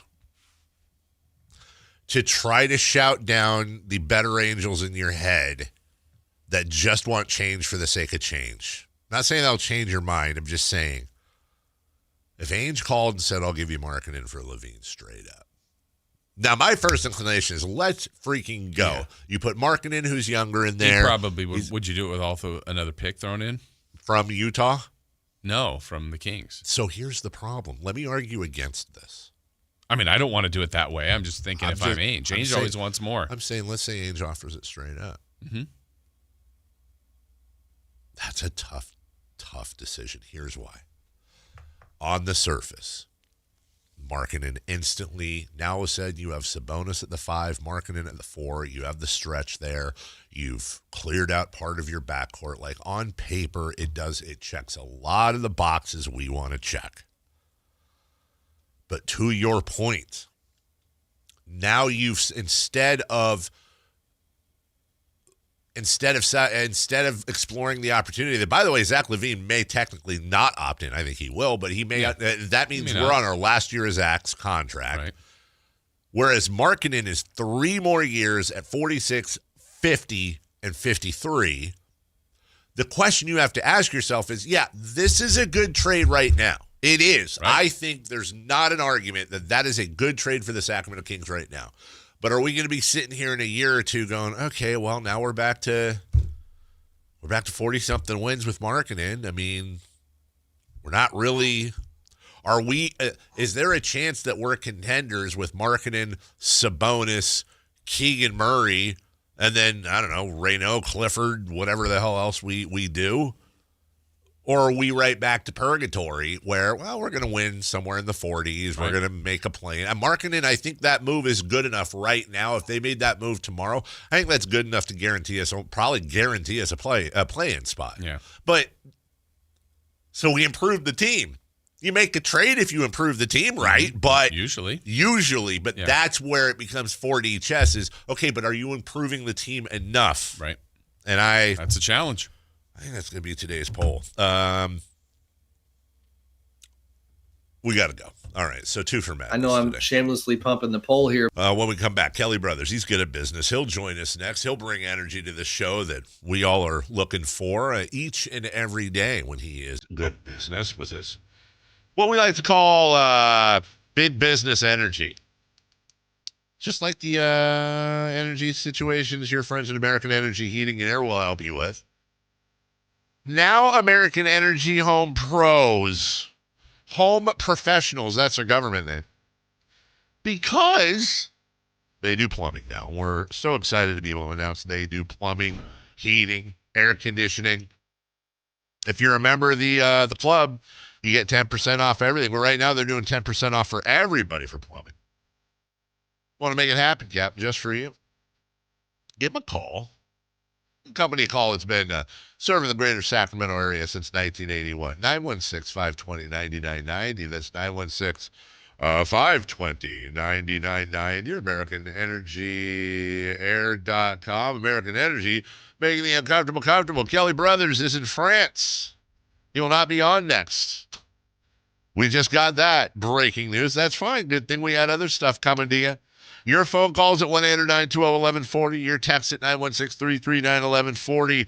Blue Jays beat the Dodgers. We'll have audio there. We'll go around the world of football. We'll do it next. The only place you'll find Malik Monk is Sactown Sports. Oh my, what an athletic move that time by Malik Monk. Hey Sacramento, it's Malik Monk and you're listening to the home of the Sacramento Kings, Sactown Sports. Your local sports leader. Okay, I have to tell you, I was just looking on eBay where I go for all kinds of things I love, and there it was. That hologram trading card. One of the rarest, the last one I needed for my set. Shiny like the designer handbag of my dreams. One of a kind. eBay had it, and now everyone's asking, ooh, where'd you get your windshield wipers? eBay has all the parts that fit my car. No more annoying, just beautiful. Millions of finds, each with a story. eBay. Things people love. Workdays can be unpredictable, but your workwear shouldn't be. With the Cintas Apparel Plus program, you'll have freshly laundered garments for everyone on your team delivered every week. Cintas has workwear for just about any job imaginable, with high-performance fabrics and an uncompromising fit that stretches and moves with you. Don't leave looking and feeling good to chance. Visit Cintas.com. Oh, I'm ready! And get ready for the workday. I've always wanted to learn French, but the app I tried didn't help. If you want to memorize words in another language, there's an app for that. But if you want to really learn another language, there's Babbel. Babbel was designed by over 200 language learning experts to be the most effective way to learn another language. With other language learning apps, I was just playing games. I wasn't really learning. Babbel's different. Every time I open the app, I can choose to work on my writing, speaking, or listening. And it saves my mistakes for me to review, so I'm constantly improving. Babbel feels like it was created intentionally by people who really know what you need to learn another language. Before Babbel, I thought I just wasn't good with languages. But now I'm speaking French. Tout ça, c'est grâce à Babbel. Want to really learn another language? Save up to 50% on your Babbel subscription when you sign up at Babbel.com. That's Babbel.com to save up to 50%. Babbel.com.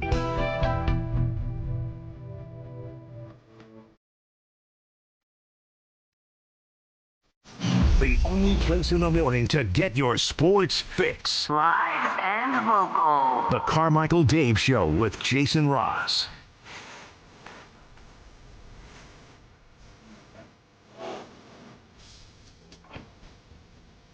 All right.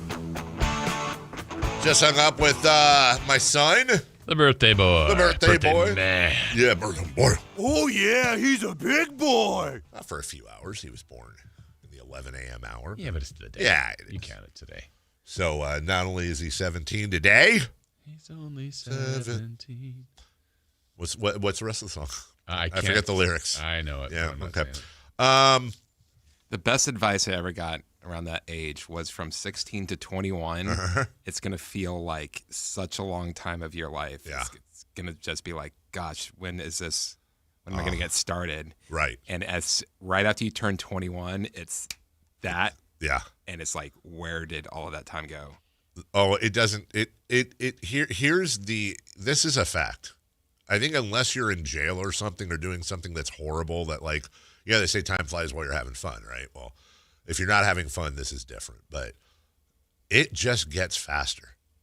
Like, it gets faster. I mean, just based on that, I don't know, but wouldn't jail go fast? I mean, it in a weird way. Why don't you try it out, Jason? No, what I'm saying is, like, I feel like time would drag on because you're like, it seems like it, but then you're like, I feel like I just got in here. This has been my 11th year. That's what you think jail is? I don't know.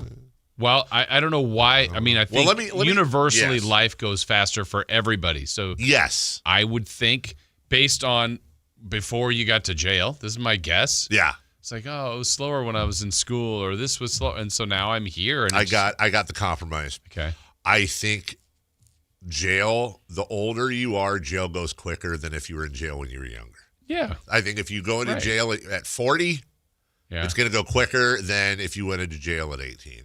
And by the way, can I just say, as the only person on this show that has ever been in jail. You sure about that? You've shared that story. I've asked it before. You been in jail? I thought you said. Oh, I thought Jason did some time. Well, we don't talk about that. See? Wait, were you? No, you weren't. Shut up. Were you? You're not going to answer. Okay. What's your story? What are you saying? Huh? Huh? What? I know I was. There was one? Well, you know I was in jail. Yeah. I've said that before 20,000 times. I was in jail for I bailed you out. 2.5 days in Sarpy County, Nebraska. Same. Learned the harmonica. Dude, was it one of those jails where you have to go to the bathroom, so you let yourself out of the cell, go to the bathroom, and come and bring yourself back to the cell? Everyone's all new fish. No, well, that took a different. No, Chris. Because they don't put people with previous records in the general population, I was in a cell by myself with 2 concrete slabs with cots on top. And you had a sink, and you had a toilet connected to the sink, and you had a payphone. And the scariest moment perhaps in my life, other than when my daughter was being born and the cord got kicked out, was I went in about 1 a.m., about 3 a.m., this 6'6", bearded, greasy, leather-clad biker guy comes in. Oh, yeah, he's a big boy. Smells like bourbon and farts. And he sits on the cot across from me. And you know one of those people that makes a noise when they sit down? And he's just kind of looking at the floor. He's obviously hammered, right? And I'm sitting here, and I'm like, oh, my God, like, please, sir, I'm 18. I'm from Sacramento. Can you just be cool? Like, I don't want to be a new fish. I don't want to get married. I don't want any, like, I'm thinking of every jail movie I've ever seen, right? He's like what movies are you watching? All of them. And the dude looks up because I was like on my side trying to sleep, like where your eyes are closed but you're squinting, so I could still I want to make sure I can be prepared when he makes his move, like the sisters in Shawshank, right? I'm thinking that's what's happening, even though I don't think the movie come out yet. And he looks up and he kind of blinks and he looks at me, and I'm like, here we go, dude. And he says the most chilling words I've ever heard in my life. He says, "Hi." Well, howdy. Howdy ho. Well, golly gee, it looks like it's your first time here. Well, see my beak. He looks up at me and he goes, "Son, I'm sorry about this." That's all he said. "Son, I'm sorry about this." And he gets up and he makes that noise. And he literally takes a step towards me. And at this point, I'm just getting ready. Like, am I Jim Carrey sucking my thumb and looking for a happy place? I don't know what the hell's going on. And then he pivots to his left, drops trow, sits down on the toilet, and my God, this man was in pain. Stinky. No, dude. That's like saying a gunshot wound is itchy. I don't know what the hell was inside this man, but it was if he'd have swallowed a cucumber and come out a pickle. It was afterwards he was 6'1". He just proceeded it. I mean, it was like a 4th of July parade. It was a rock concert. It was all that stuff. So the fireworks. A lot of them. Yeah. And then he got up. I'm attempting to dazzle Dave. He did. I've never been more happy for someone to relieve themselves in front of me, because that's not what I thought was coming. And he went back to the cot. laid back down, rolled over, and was sawing logs. Well, I guess he was also previously, but he was snoring within 30 seconds. That being said, time flies. Wow, I hated that. Yeah. Happy birthday to my son. He's 17. Yeah. Enjoy your breakfast, everyone. And he's listening, too. That's why you go to school, buddy. Anyways, hey, there was a baseball game last night. Did you know that? I did. Did you know there was a baseball game? And it turned out well, unless you're a Dodger fan. Turned out well as Trey Yesavage. Yesavage. What a name. Trey Yesavage. It's just a wonderful name. He did his part, and Addison Barger did his part. Barger sends a towering drive, right center field. Kiss it goodbye.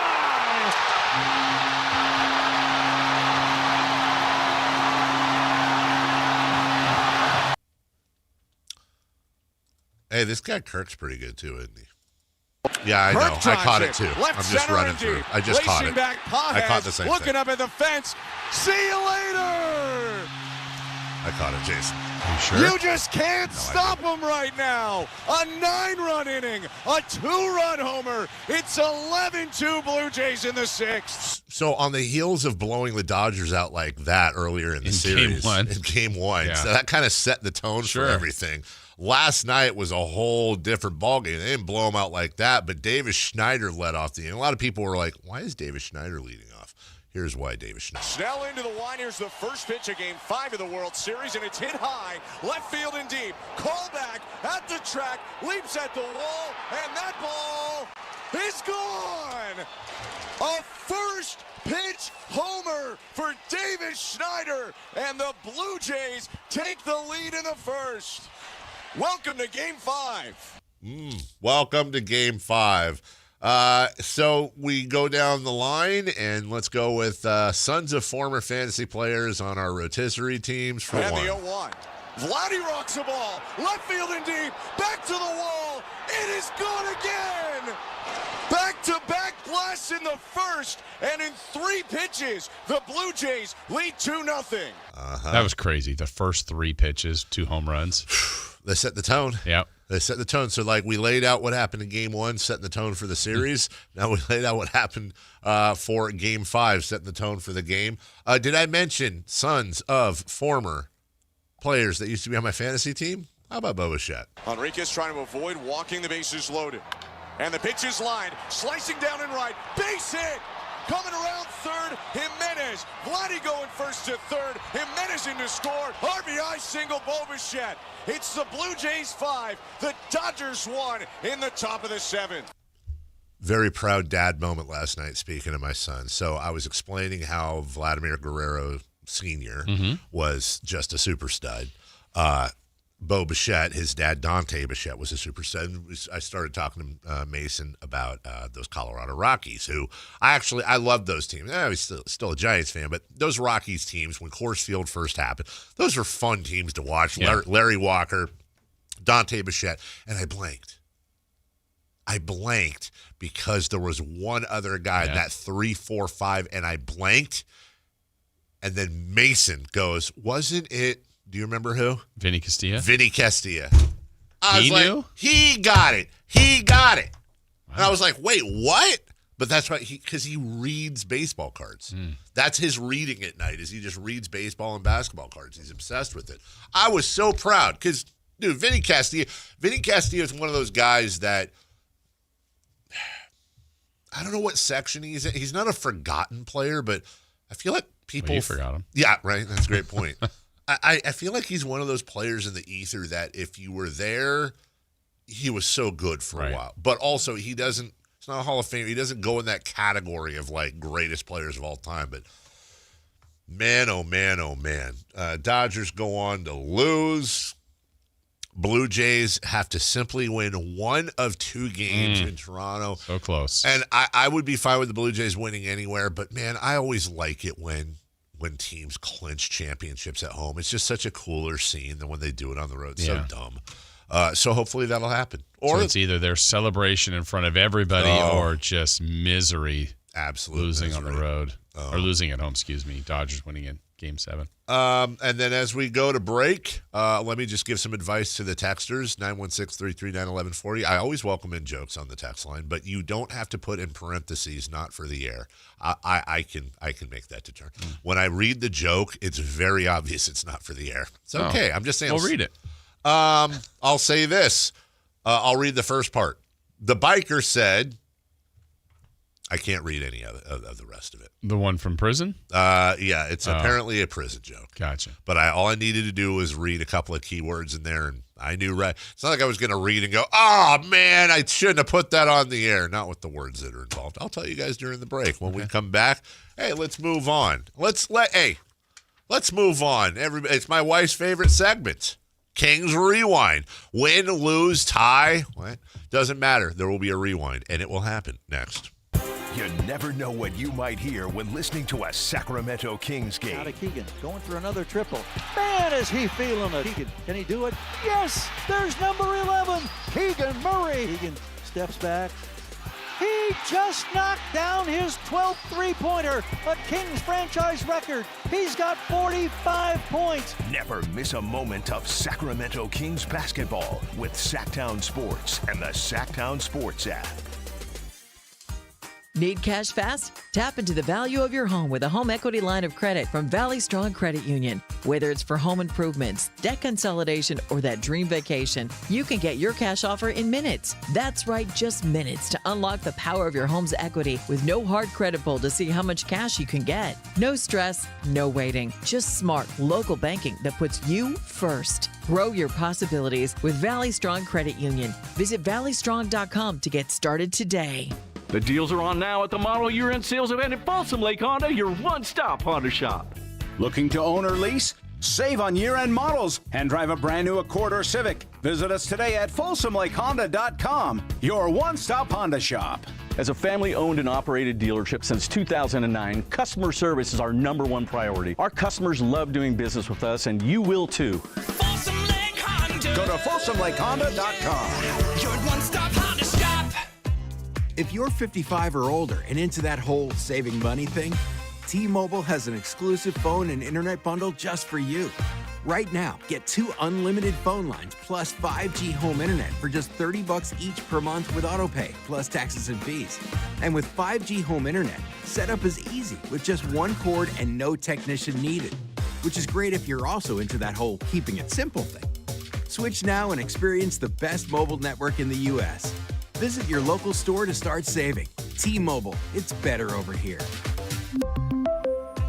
Based on analysis by Ookla of speed test intelligence data Q4 2024 to Q1 2025. Ookla trademarks used under license. Unlimited on our network. Customers on voice plan may notice speeds lower than other customers and further reduction if using more than 50 gigs a month due to data prioritization. Video streams and SD on this plan. Home internet pricing after $20 in monthly bill credit plus $5 per line without autopay. Debit or bank account required. See 5G device coverage and access details at T-Mobile.com. For 77 years, the Keys family from Naturewood Home Furnishings has been serving families just like yours and mine. Hi, I'm Frank LaRosa with Golf to Go. The Naturewood team takes great pride and significant effort to offer Northern California families a vast selection of home furnishings, most of which are made right here in this country. The kitchen table, which we purchased so many years ago, speaks to the enduring quality of the Naturewood product lines. We treasure memories made seated around that table with family and friends for birthday celebrations, school projects, and many late-night meals when the day just got away from us. Naturewood has provided thousands with home furnishings that not only last for generations, but also lead to everlasting memories of cherished times. Visit Naturewood Home Furnishings now during their 77th anniversary sale and get started making your own brand of memories. Meet the Keys family at Naturewood Home Furnishings off Highway 50 at Hazel. Look for the water wheel.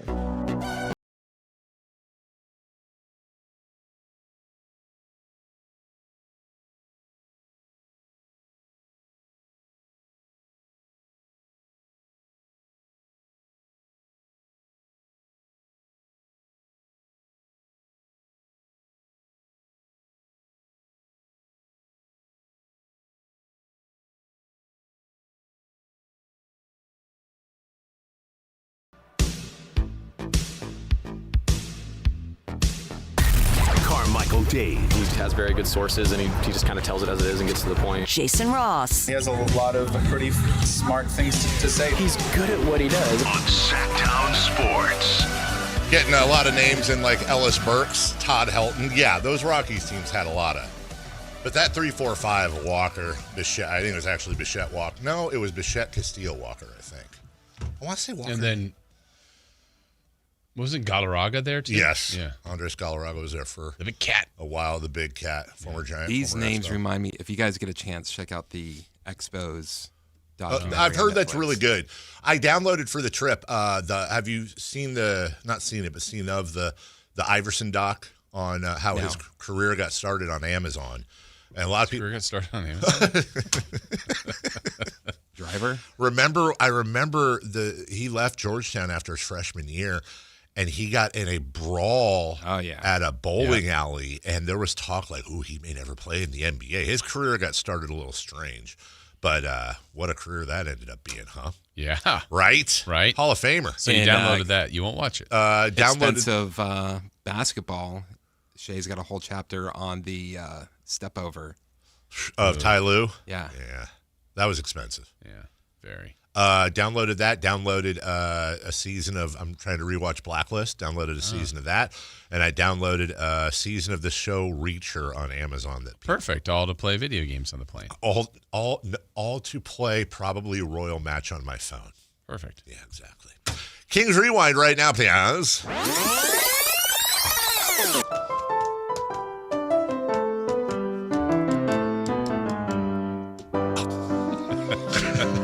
Damn it. All right, here we go. The second night of a back-to-back is never easy, but maybe this one for the Kings was made better because they were visiting the Windy City, Chicago, Illinois. Chicago! Chicago! Chicago. Love it. Illinois. Also our PD's favorite segment. Yes. He had high praise for this segment. Oh, and can we say the thing that we got? Not yet. No, okay. All right, well, there's good news about this segment. Yeah. All right, back to you. Yeah. You know, Chicago, the second city, the Chi-Town, the city with big shoulders. Cause I'm the kind of guy that likes the second best better. I'm the kind of guy that likes the second best one. I like DMC better than Run. Cause I'm the kind of guy that likes the second best, son. Second city. Yeah. I got you. I see him working. You can get a Chicago dog, a slice of Chicago-style pizza, or check out the amazing architecture tour while touring the Chicago River. Today marks 20 years since the Dave Matthews Band tour bus dumped 800 pounds of bathroom waste into the Chicago River. That's a real... That septic tank hitting unsuspecting passengers on a tour boat passing by. That is a real story you can look up. The Dave Matthews Band tour bus dropped thousands of pounds of poopy on unsuspecting tourists. Imagine that. Waste.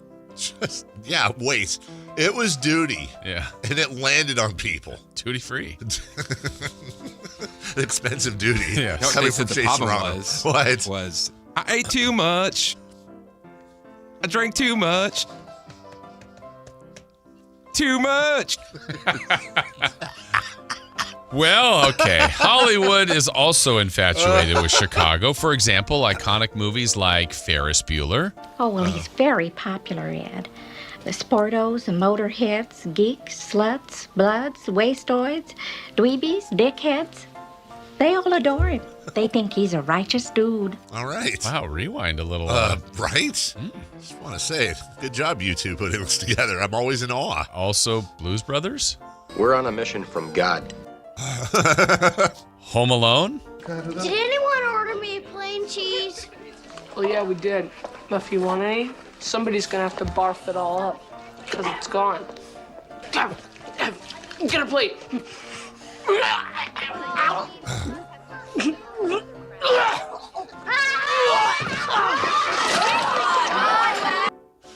Overcommitter, by the way. I'm sorry, but this is a great text, and I'm just going to try to help him based on what you just did. He's also got a lyric.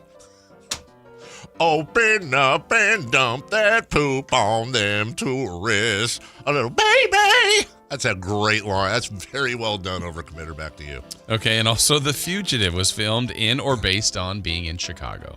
You switched the samples, and you doctored your research so that you could have Provasic. We've got a car there now. So with that as our backdrop, it's time for the Kings to take the court and show their stuff against the undefeated Bulls. Never lost. Stupid. Good friend of the show, former King Kevin Huerter, was facing his team again. I need you to open up your ears and hear this. Nobody wants you here. They never wanted you here. That whole locker room's afraid to say it. Not me. So get out. Oh, we love Kevin Huerter. DeMar DeRozan and Zach LaVine were back in Chicago facing their former coach and teammates. Yeah, I'm thinking I'm back. It was LaVine's first time back, and the home crowd showed him some love. I love you. You gotta do better than that. The King. I love you. The Kings started slowly, but after LaVine's tribute, Malik Monk came in and completely changed the game with his relentless energy. No. 516-520-9990. No, his relentless drive. Right now, hey, they got great deals. It's the drive in the fall. No. How about his passion for playing? I need more passion. The Kings' 3-point lead after the first quarter at one point ballooned to a dozen in the closing minutes of the second quarter. The Kings' offense was looking sharp. They shot the ball well. They shared the ball, and they had a ball. Chicago carried that momentum into the early third and smacked the Kings on a 22-2 run overall dating back to the second quarter. What the What the The Kings were playing zone and getting out-rebounded. That's bad. The Kings went man-to-man defense, and the Bulls capitalized on mismatches. That's bad. Doug Christie was searching for answers and wasn't coming up with the solutions. Chill, Jules. It happens. Wrong. It doesn't just happen. In the fourth quarter, the gap never really closed enough to make it interesting as the Kings lost for the first time this season by double digits. Well, you didn't have to say it like that. With a bunch of close games, the Kings are now just 1-4. I don't like that at all. Sacramento now has a couple of days off to get right as they head to Milwaukee. I think one of the most interesting aspects of Milwaukee is the fact that it's the only major American city to have ever elected 3 socialist mayors. Does this guy know how to party or what? Huh? Milwaukee. The last Kings win against the Bucks in Milwaukee came in 2015 when Rudy Gay went off and Giannis was in season 3 and had yet to make the All-Star team. It's been 84 years. So it's Kings and Bucks Saturday. Maybe November will be a kinder month to the Kings than October was. Oh, boy, we spent a lot of money, so you'd better get real good real fast or pow! That's well done. And there you go. That is how the game played out. It's the best part of the game, especially when they lose. Anytime you can get a fugitive quote in there, too. Before we go to break. You switched the samples, and you doctored your research so that you could have Provasic. I just solved a big piece. Did you, they're talking about it on the chat, and I meant to bring this up. I'm sure you have. Did you see Deuce's Halloween costume? I did. Royale? That's just well done. Yeah. Mo with being sign lady. Yes. That's fantastic. But I feel like the still shot of Deuce as Royale is going to be used after many a loss this year. That is an incredibly scary outfit. Yes. A lot of work. He looks like he has a disease. He does look like yes. You know what that disease is? More cowbell. Yeah. We'll take a break when we come back. Sam Amik. Yum. He's joining us from The Athletic. We'll talk Kings, NBA, and more next. The San Francisco 49ers play on Sactown Sports 1140. Touchdown 49ers! Every game on your #1 sports station. Don't miss the action on your local sports leader. Sactown Sports 1140. This is the story of the one. As a safety manager at a manufacturing plant, he does everything he can to keep his coworkers safe. From finding ways to reduce risks to keeping safety supplies in stock. And for that, he relies on Grainger.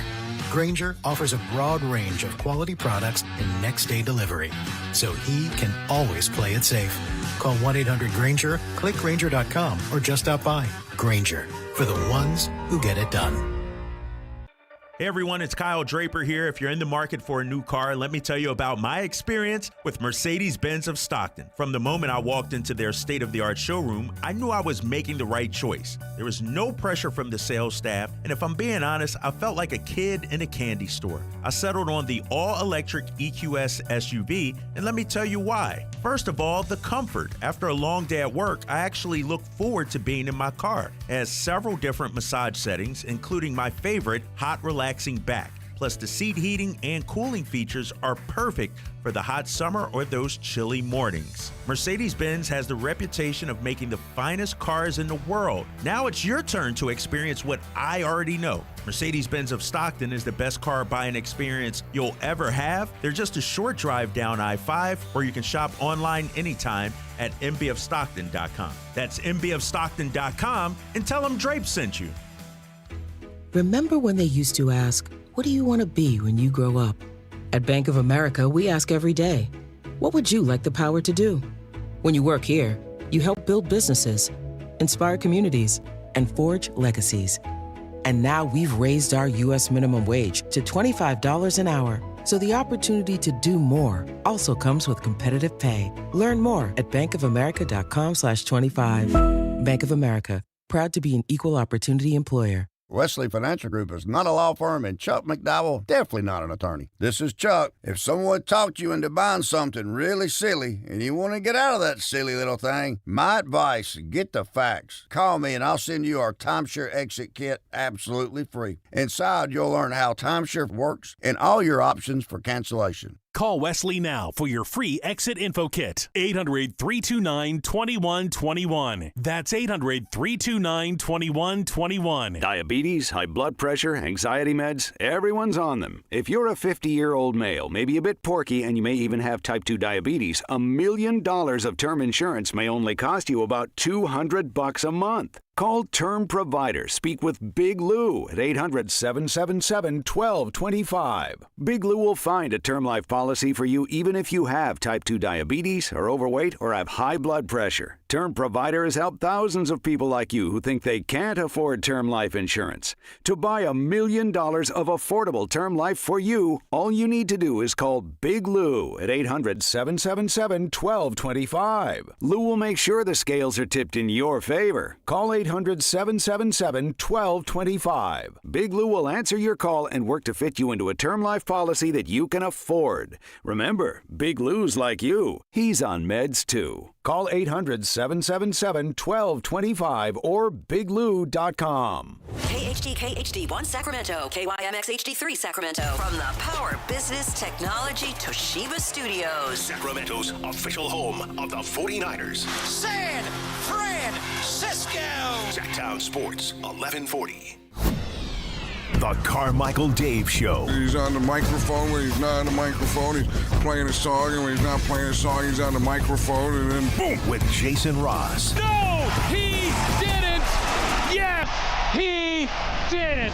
Call or text at 916-339-1140. It's the Carmichael Dave Show with Jason Ross on Sactown Sports.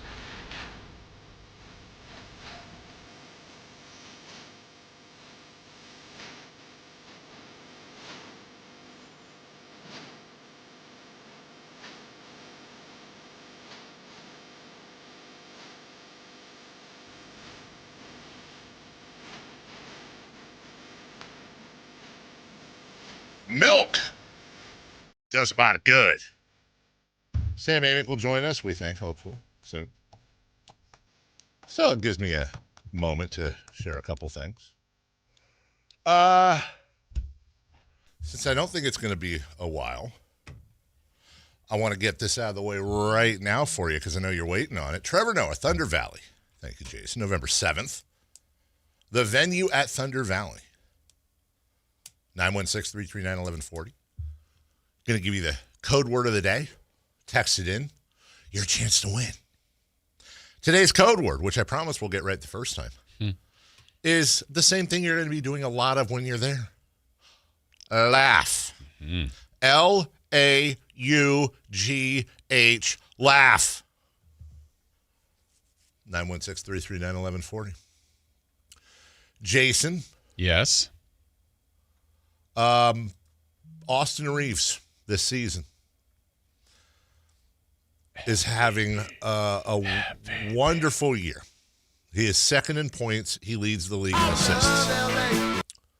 Now, being that he put 51 up on us when he shot like 90 free throws, I know this isn't a very popular place to say this, but I do have to acknowledge, because we do call balls and strikes, he's kind of a really good story. Yeah, absolutely. Undrafted free agent on a team with LeBron James and Luka Doncic, and he's currently second in the NBA in points and leading in assists. I'm just saying, man, that's why couldn't it be on a different team? Also, why can't we do that? Where's our Austin Reeves? Keon Ellis. Yeah, I love Same Keon. guy. He's not scoring 51. Oh, well, give him a chance. Well, here's a guy. Here's a guy we'll happily give a chance to each and every Thursday at 8 a.m. from The Athletic, the one, the only, Sam Amik. Good morning, Sam. Good morning, gentlemen. Good to be with you in your fancy new camera. Oh, yeah, it is. It is very good to be with you. It's great to be with you, Sam, and our fancy new camera that we're trying to figure out still, but it's getting better all the time, as the Beatles said. So there you are, right in the middle. We have a delay popping up with your AirPods in, and what hat is that? It looks like an Olympic hat. This is the Paris Olympics from last summer. This is the Sam didn't have time to comb his hair hat. It's fine. It's fine. We all been there.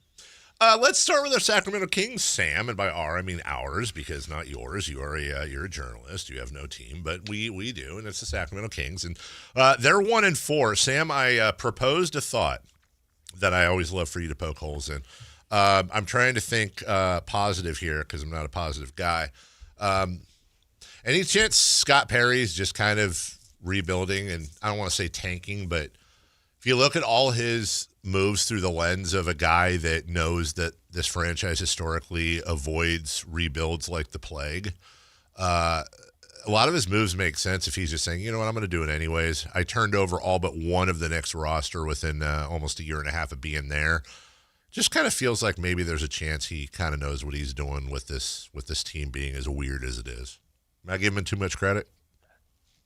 Well, it's not a one-man operation. So, I mean, if you're asking if I think they have tried to win each of the 5 games they've played in, is it 5 or 4? 5.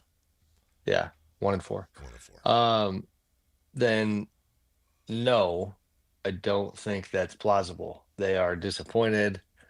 They are legitimately trying to compete, because it's not just Scott and the roster that he was kind of saddled with for the most part. It's it's the coaches and players. So that, there's just that lack of control. I mean, no, they're trying to win. Now he is in like right out the gate evaluation mode in the context of the February trade deadline. And so I think that, you're already seeing opinions getting formed and things getting kind of crystallized that will impact action down the road. But no, this is not a tanking effort, in my opinion. Well, there's that. All right, well, there goes that theory. Back to you, Jason. Are you done with Sam now? Yeah, that's it. We'll move on. We can talk about Austin Reeves if you want. No, that wouldn't go over well with the audience. It's a great story, right, Sam? It is. It's a good story. It's a great story. I wrote about him the other day and how I called it a Lakers dilemma because, he turned down a 4-year, $90 million extension last summer. The Lakers were like weirdly not shocked, but like disappointed. And it was like, well, there's no way he was taking that. And you had other teams talking about him maybe being worth $40 million a year on the open market. I think he's an interesting, not only story, but in the context of the Lakers, again, your audience doesn't want to hear this, but just the question of, Like he's been fantastic by himself, but it's still the question is, can he contend at a high level with Luka? That's what they have to figure out. Well, Sam, maybe this will kind of relate just to that story as far as thinking about Zach LaVine and a potential next year. I was talking about this earlier with Dave, where he has a player option, and more times than not, people take their player option, and he's got a very hefty contract. But in a generality, I guess I'll ask it with Zach and maybe even others, because this summer proved to be a summer where a lot of teams didn't have money, and it was a tough market for free agents and certainly restricted free agents. It looks like there'll be a few more teams in play next summer, but do you have an early read on whether or not it's going to be a good free agency summer, that if guys have contracts, will they just kind of stick with it, or are they going to try to test that open market? I don't have a great feel for it now. The one that we've been focusing on, Jay, has been 2027. Is where you've got the Giannis's and the Jokic's and guys like that, and I'm leaving out, the coffee hasn't kicked in yet, a bunch of other big time names. 26, I don't have a great read for. I do think the working theory within the Kings is that Zach would pick that up. Listen, is he 30 now? He's 30. How old is Zach? Yeah, so maybe if he has a really good year, he thinks he wants to lock up the next few years, and he does opt out. Some guys just don't like to be on last year of their deal. Within all that, I will say that even with the Kings struggles, what's interesting and not necessarily what I saw coming was that, in my opinion, as their whole group kind of has, tried to figure out what the early days have looked like, in terms of evaluation, I actually think that Zach is probably getting pretty positive reviews to this point. That not only is he doing what he does on the offensive end, he's had some cold stretches at bad times, obviously, but that he has been really giving effort on the defensive end and buying in there as well. So, on their list of issues at the moment, I don't actually think that he's near the top. Well, not only is he averaging almost 30 points a game, but he's doing it on 54, 38, and 96 splits. And I agree with you, especially when the individual defensive effort has been there. And it just, I'm a conspiracy theorist, Sam. I think I remember what Scott Perry said on the podcast before he got here about Zach LaVine. I think you got to try to make it work. But I also wonder if maybe the Kings are hoping, maybe Zach's hoping, I don't know. I certainly don't want to put words in his mouth, that he can play his way into enough value to where I would imagine, Sam, other teams know that the Kings know they're not going to get value for value on Zach. Part of the value of trading him is going to be getting that contract off the books. But is there growing chance, you think, that the untradeable may be playing himself into tradability? Yeah, sure. It's early. You know what I mean? Yeah. And it's a really big number. Yeah. It's like we got a long ways to go. And in the absence of chatter about a specific suitor, I just can't tell you one team that is monitoring Zach LaVine with even the remote possibility of them saying, yeah, let's do it. I don't know. Maybe that team exists. I'm not aware of it. So, Milwaukee comes to mind, and they have no flexibility anymore. But a team like that that's desperate to contend, and is there some way to add another piece? Well, there's no way for them to pull something like that off. They don't have picks. They're not going to, give you Miles Turner. That would defeat the purpose. Again, it's in a vacuum a good thing for the Kings and their fans that Zach is playing well. I just don't know what it means going forward. Yeah, and part of me wonders, and I don't know, Sam, if you would have any intel on this too. I guess to be fair to the Kings, look, 1-4, nobody is happy about that at all. But it feels like missing Keegan is a big deal just based on roster construction. But if he's out 4 to 6 weeks and you're buried by the time he comes back, that's a tough one to wait and see. Hey, let's see what it looks like when we've got an important starter. If they're that far behind as far as the standings go.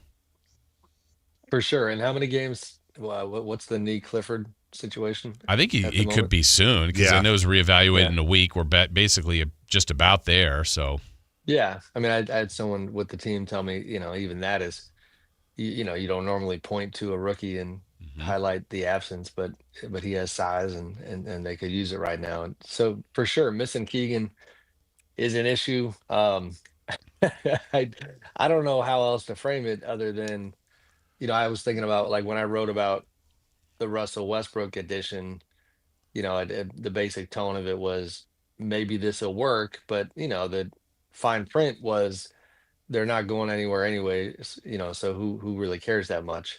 And it's admittedly a cynical way to look at it at the time. And again, a little bit like Levine, you could look at Russ and say, he's been fine. You know what I mean? Like he's been good at times, and it just hasn't been enough. And that's the part in terms of their own frustration and the question of tanking, where I'm not buying it at this point, is that it'd be one thing if they were getting smoked. They're pretty clearly, frustrated at a high level because of, I mean, they really could be, I mean, even last night was close. You could make the old argument they could be 5-0. Yep, 1-4. Hey, by the way, they're only 4 games out. That's it. They're only 4 games behind the Thunder. Sam Amik joins us right now. Yeah, when you look at that, and by the way, I have learned this very quickly this year. Sam, you've been doing this for a lot of teams for a very long time.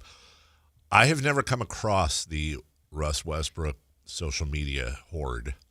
And what's that been like? I tend to be a pretty mouthy guy on Twitter, and I'll say what I say, but I've made a conscious decision. I'm just not going to say, I ain't touching it, man.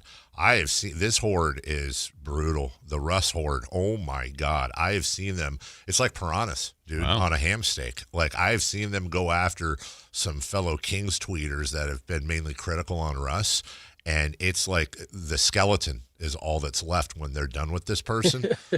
So I've decided I think it's a fantastic move. Love Russ. I think he's a great addition. And I'll never say anything differently.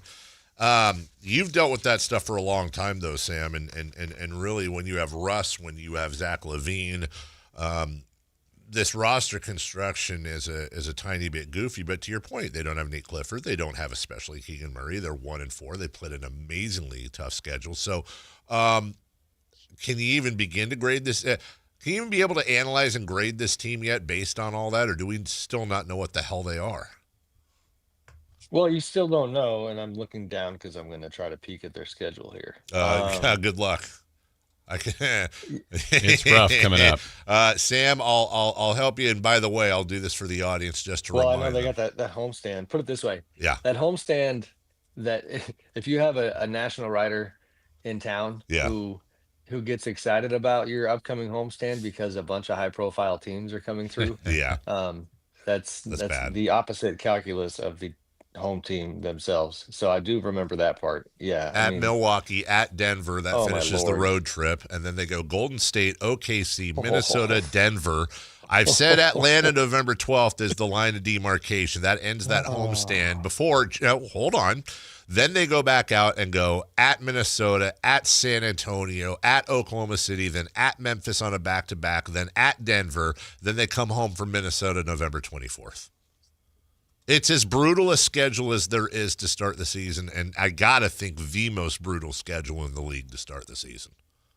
I mean, honestly, what game they might just, if the odds were from today. If the odds were from today, we went over this earlier, November 26th. I honestly think the only game, again, always barring injuries, the only game there is a possibility of them being favored on, in my opinion, would be, and that's why I circled it, Wednesday, November 12th versus Atlanta at home. That's the second night of a back-to-back coming off a game with Denver.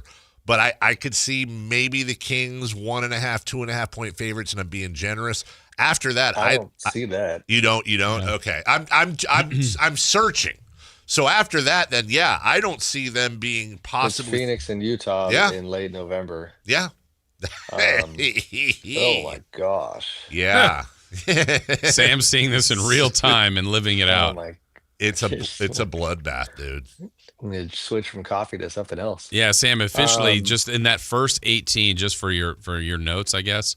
9 of the 18 for the Kings are against OKC, Denver, and Minnesota. So they play each of those teams 3 times in the first 18 games. Anthony Edwards was hurt, and you shouldn't celebrate injury. But, that's the only thing they have going for him. Do we know about how long he's out for, though? They said like 2 weeks. Okay, all right. Couple weeks. So Sunday, November 9th, they play them. He'll probably be out for that one, but I'm pretty sure Friday, November 14th, then, and Monday, November 24th, when they play Minnesota, he should be back. So, I mean, the one that they have a few days off here, which they need. Get ready for big fella in Milwaukee on Saturday. Yes. Like I wrote this whole thing about Wemby already being in contention for MVP, and he is in the early going. I need to write another column about big fella in Milwaukee, who, I mean, I don't know how closely you guys have watched. He is, I'm kind of loving it because of the whole backdrop of will he stay, will he go, and the energy. And then the Knicks came into town the other day, which is the team that he, is known to have wanted to go to, at least to some degree.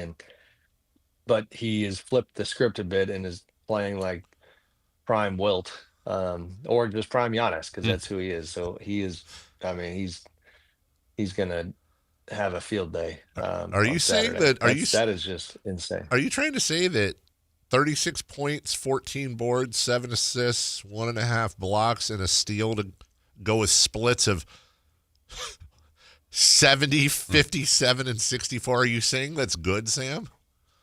It's insane. It's insane. I literally want to get on a plane and go to Milwaukee. No offense, not that I'm trying to watch the carnage of the Kings. It's the same, you spend so much of the offseason trying to unwind, but then you do start missing the game. And this is a funny time of year because I have, trigger finger on when it comes to flights. Let me go out to San Antonio and watch Wemby. Let me go watch Giannis. I mean, he's in a unique space. I think his, not to get on the Bucks beat too much, but it feels like, and knowing him a little bit, like it's all that energy about, his loyalty being questioned by some fans and that type of thing. It's like when it comes to the game, I think I do love it. He's decided to make it very clear that even if he might be pondering his future and whether or not he should stay long-term, like he's not ever going to compromise the competition. Because he has just been on a mission. I mean, that clip I'm sure you guys saw of him screaming, "This is my city." Yeah. So yeah, he's in a mood. And I think, Sam, this might be his biggest challenge because I think this is his worst roster he's been on. I mean, he's phenomenal, but he doesn't have the same support cast that he had before. We're kind of learning though, Jay. Like, I agree, but like Ryan Rollins is a real player. Had a really good game last night. Miles Turner is fitting in really well. You're right. I mean, the roster, that's the reason he was looking around. But this is the fun part of sports to some degree is that, you end up getting surprised. Yeah. And even if you're Giannis, you're learning in real time what your teammates look like. And then if you look at the scope of the East, as I tried to here, it's like, the Bucks' whole angle when they tried to convince him not to hit the red panic button next to him was that with Jason Tatum going down in Boston and Halliburton going down in Indiana, that like just you don't know how the East looks. And so the Bulls and Sixers of all teams are undefeated right now. That's not going to continue, but fun stories. Cleveland is not looking great. They have no Darius Garland. There's not a juggernaut in the East. And I mean, Cleveland is that. Detroit is really good. But, and the Knicks have been a little bit missing or hit and miss with Mike Brown lately. So I kind of love the parity in the East because you've got a lot to watch, but you don't have a clear front runner.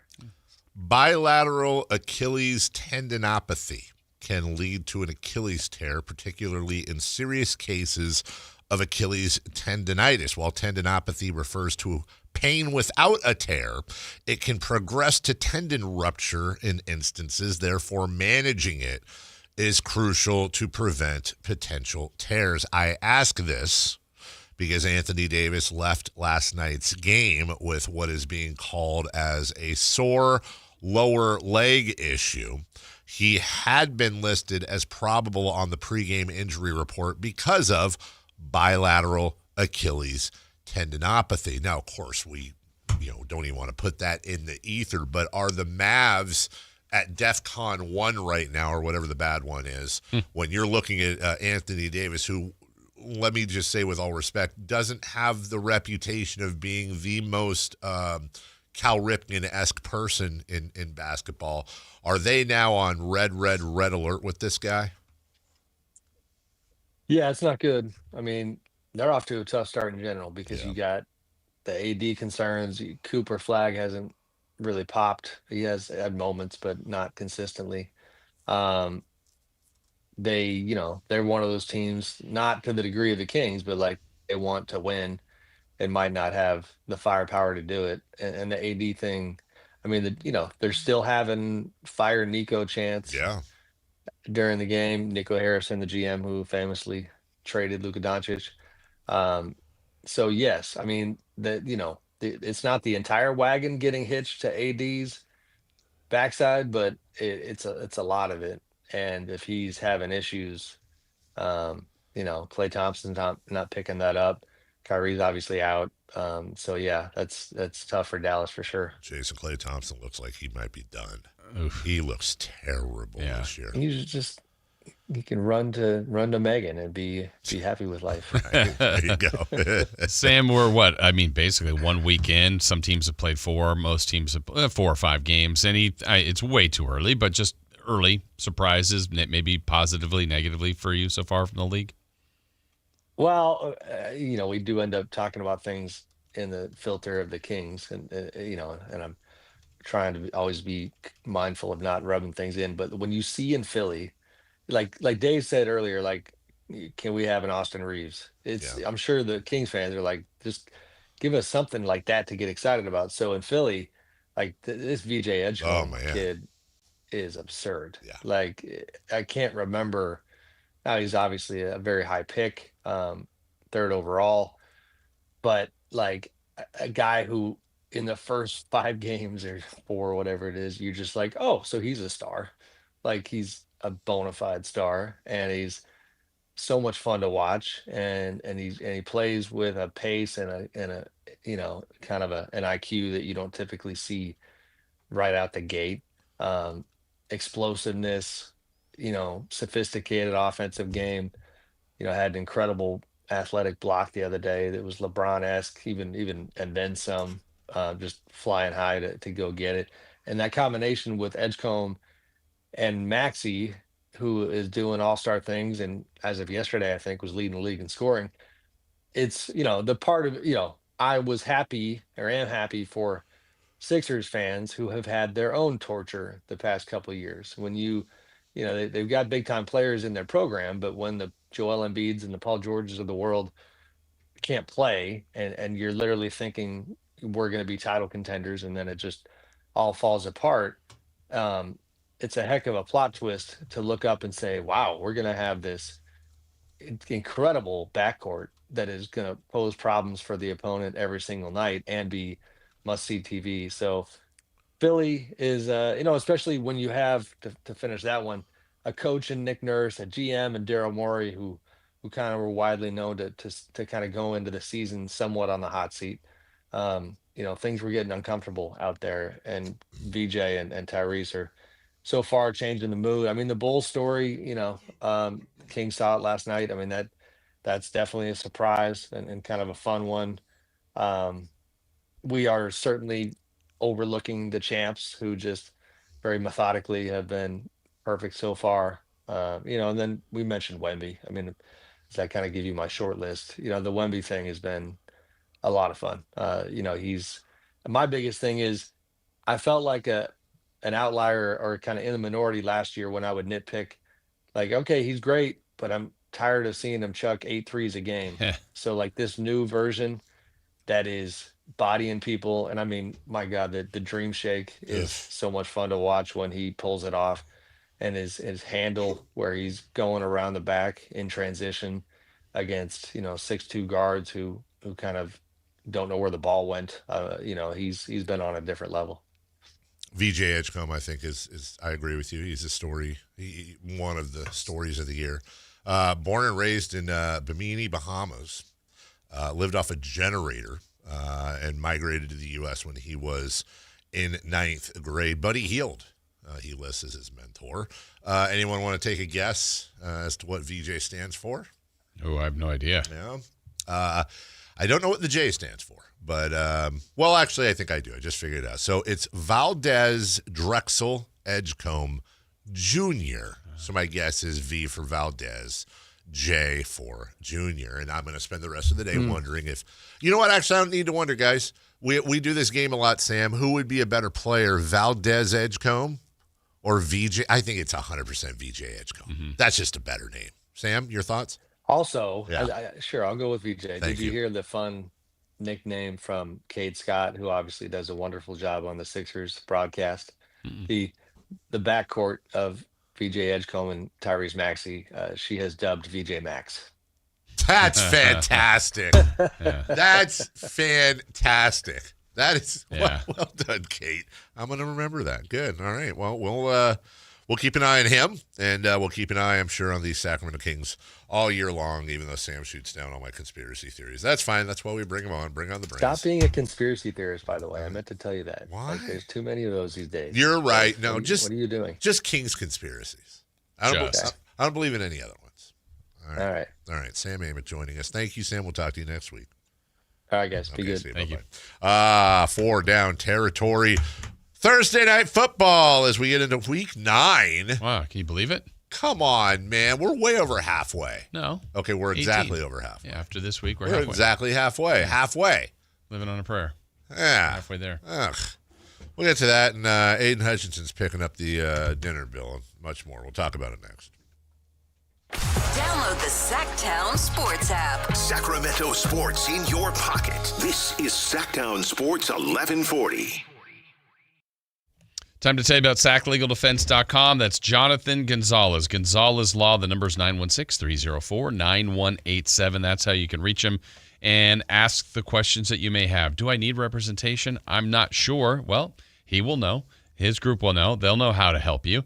And whether it's a wrongful termination case, maybe been in an auto accident, you feel you need some representation, sexual harassment case, criminal defense, an expungement, something that's been on your record. Maybe it's still hounding you and you just wish that could be removed from your record. Well, he's done that. He's specialized in that. He's helped a lot of people with expungements, getting things removed from your record, getting your rights back on track, getting your life back together. So, look, there's a lot of areas that Jonathan Gonzalez can help you with, and I strongly encourage that you contact him at 916-304-9187. You can go to SacLegalDefense.com. But it's good to have someone that's here, that's local, that you can reach out to, that wants to help, that has helped many, many people, and can help you as well. So, again, it's Gonzalez Law, Jonathan Gonzalez, SacLegalDefense.com, 916-304-9187. Ryan Reynolds here from Mint Mobile with a message for everyone paying big wireless way too much. Please, for the love of everything good in this world, stop.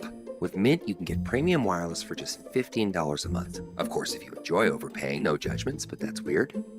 Okay, one judgment. Visit mintmobile.com/radio. Upfront payment of $45 for 3-month plan, equivalent to $15 per month required. Intro rate first 3 months only, then full price plan options available. Taxes and fees extra. See full terms at mintmobile.com. Confidence is knowing you're ready to handle whatever comes your way. That's what it feels like to take on your workday with Cintas. They make sure your AEDs are up to date, your fire extinguishers are tested and inspected, your floor mats are cleaned and delivered, and your workwear looks good, feels good, and is freshly laundered with a Cintas Apparel Plus program. So are you ready to take on today? Visit Cintas.com. Oh, I'm ready! And get ready for the workday. Tempted to decorate for the holidays early? We like your style. Right now at Kohl's, save 20% on decor, hosting essentials, and more. Plus, get $10 off $50 spent. So go ahead, hang up that wreath, swap out those couch pillows for ones with snowflakes. And while others are panic shopping later, you'll already be cozied up feeling pretty great about these early Kohl's deals. Select styles, offers end November 2nd. Some exclusions apply. See store or Kohl's.com for details.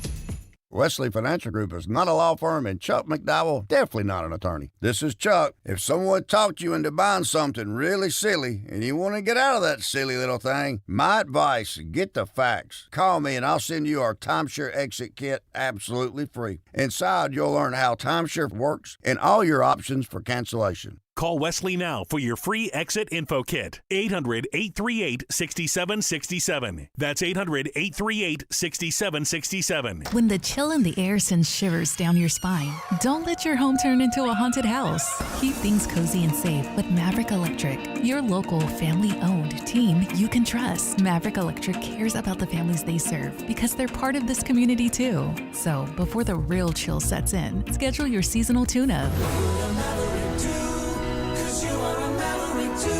Visit MaverickElectricalServices.com and let their family keep yours warm and beautiful this Halloween season.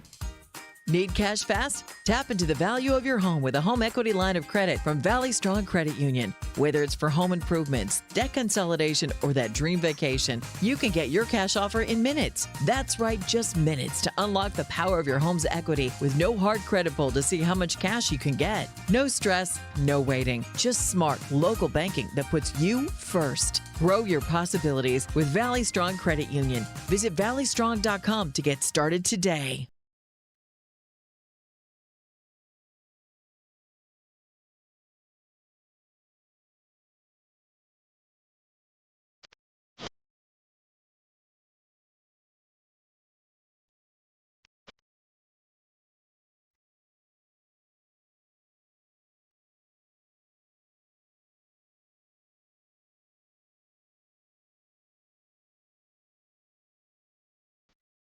The Carmichael Dave Show with Jason Ross. Call or text at 916-339-1140. On Sactown Sports. I feel like BJ, that's going to be the Edge Lord. Isn't that going to be his nickname? Something like that? No? Okay. No. The Edge Lord? Yeah. Isn't that a name for something the kids use? Oh, he's an Edge. I don't know. Jason, I don't understand a lot of things. Kind of a moron. Doing the show, though. Doing the best we can with what we got. Thanks to Sam Amik. What's on deck? What's hot? What's not? Streaking. How are we doing? 3 in the key. We'll recap the week 1 of the Sacramento Kings. Spelled W-E-A-K. In the meantime, that was low. 4 down territory. First down. First down. First down. And Chris got to turn on his microphone. And there we go. Hey, 4 down territory, first down. Who you got tonight in Thursday Night Football? Ravens at Dolphins. Lamar Jackson's back. I know the Dolphins got themselves a nice win on the road last week, but give me the Ravens. Yeah, it's the Ravens, right? I feel like they're the better team, even with or without Lamar Jackson. This is a team that still has hopes that they can turn this around and get to a Super Bowl. And so the Dolphins are not that team. Well, a bit of a U2 take for you. U2? Yeah, you think they're better with or without him. Yeah. With or without Lamar Jackson. But right now they still haven't found what they're looking for. Oh! I hope they can get to the stadium because from what I hear out there, the streets have no name. Why was Lamar out? Vertigo? Yeah, when he was first picked, a lot of people thought that draft pick was going to be a lemon. Should we just? Well, it is a beautiful day. It's a beautiful. That you know what? We'll end on that one. That's well done. The Apple downloads that we got on our phones. That's right. Where we all had to have that stupid album. I haven't looked yet, ladies and gentlemen. Let's play our game. Who is favored and by how much? Ravens 6.5. This is in Miami? Yeah. Yes. So. That's a good one, Jason Ross. I'll say Ravens 7.5. Ravens 4.5.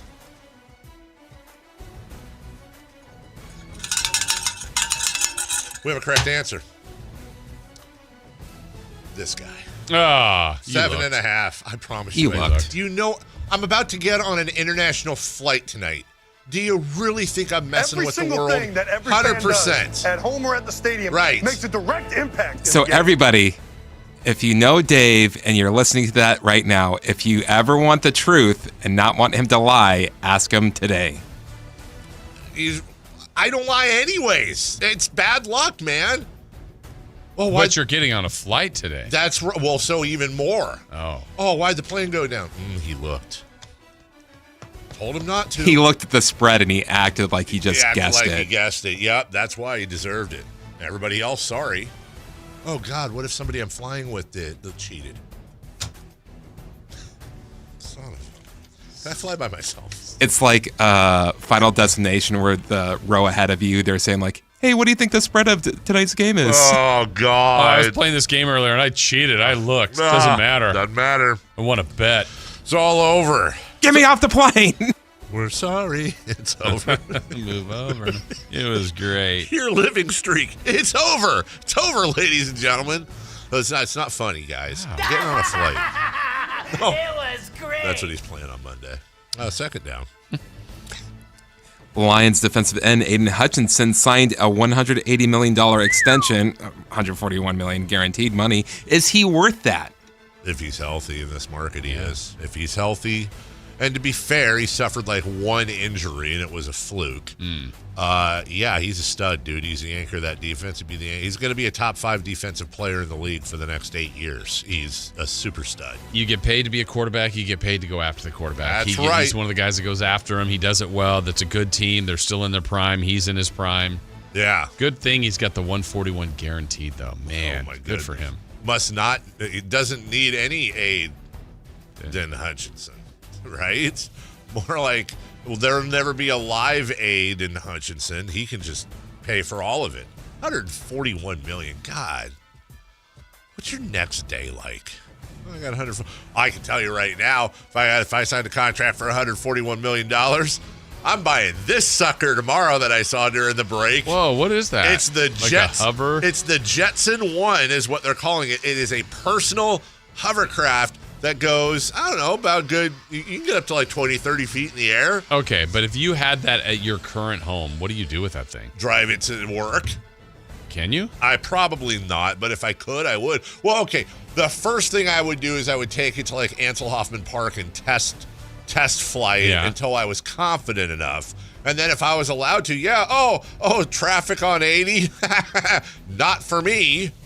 Oh my gosh, you're just lame. You come on, dude. You wouldn't fly a freaking personal hovercraft. Better a parachute or something. Well, I guess parachute wouldn't work that low. How much traffic you have coming in the morning? Sometimes. You freak out about a plane you're about to go on. Yeah. And you with someone who's trained on how to fly it. Better not have cheated on looking at the point spread. I'm not saying I wouldn't learn how to fly it well. I'd go to hovercraft training school and all. Would you? You're like, there's 3 more classes. I didn't want to finish it. I couldn't take the hovercraft there. I had to drive there. Why are you guys raining on my $141 million contract purchase? If I got to sign a $140 million contract, I wouldn't play football. Like you get the guaranteed and then you're like, I'm retired. I'm done. That would be great. Oh, man, I'm really having some muscle issues. No, they could take it back. You can't do that. Yeah, You have to I have to have hurt quad. He hurt his quad again. Chris just stabs himself in the quad. Actually, I'd probably have a driver, right? Wouldn't you have a driver? There you go. That'd be weird, because what does the driver do when Don't you have that already? A driver? Your car. Yeah, but I mean like an actual, like... Oh. And I would make him be named, like his name would be Jeeves, even if it was a girl. And they would have to wear that driver hat. But then what does the driver do when you're not driving? They're just there. It's like if you have a... You go away. Right. Like they're looking on their phone. You have a little house or something? Like, it's like you hear how reading a book. People will bring like a violinist over for like a romantic dinner. That's a thing where people hire a violinist to come to their house and play for an anniversary dinner, which is a really cool idea. But then, like, what happens after 20 minutes? There's just some guy in your house. B-sides? the remix? No, I know exactly what you'd be doing. You'd be thinking of weird songs to be played on the violin. Can you play Thong Song? That'd be amazing. Hey, do you know Yo-Yo Ma? Let's go. Third down. Christian McCaffrey's record for most catches in a season is 116 with the Panthers back in 2019. He has 56 already. Do you think he will get a career high? If I had the bag of cash bet in front of me, I'm going to say no. I think a lot of circumstances have led to him having to have that many catches, including a lot of use. And I'm still flinching with Christian McCaffrey. That's a lot to ask from him in the second half. I'm going to say out. Wow. Not safe? Not safe, out. Okay. He's tracking, but you're right. I mean, there's some guys coming back. Ideally, they would use him less. Yes. I mean, there's not a problem in how these catches, but a little less touches the football in contact, I think, would be beneficial for him and the Niners. Yeah. Get him a hovercraft. I think ultimately they get like a super stud running back. I'm sold on the whole move Christian to the slot and just use him as a Swiss Army knife thing later in his career. All right, whatchamacallit? Fourth down, please. Chiefs at Bills on Sunday. Who you got in the big AFC matchup? In the big? I think this happened last year, too, and the Bills won. I think the Bills gave the Chiefs one of their 2 losses. I'm going to take the Bills. I'll take the Bills. They'll win, but... Really? See the way the Chiefs are playing? They are, I know. Andy Reid, Patrick Mahomes? I just think this is a bigger deal to the Bills than it is the Chiefs. Okay. And by that margin, I think they'll win. All right. Well, I'm gonna disagree and take the Chiefs. You're stupid. Googly moogly. What? Yell, fight, anger, sports radio. How could you possibly? Yeah, you're probably right. By the way, what is the line on that? Did you look? Haven't looked. I mean, you were getting on a flight today. This is at the Bills, I think. Sure. Okay. Bills 2.5. Wait, where is it? Yeah, it is at the Bills. Okay, for sure. Bills 2.5. I'm gonna say Bills 2.5 because I think you looked. Bills 1.5. Please don't be 2.5. Please don't be 2.5. Please don't be 2.5. Please don't be 2.5.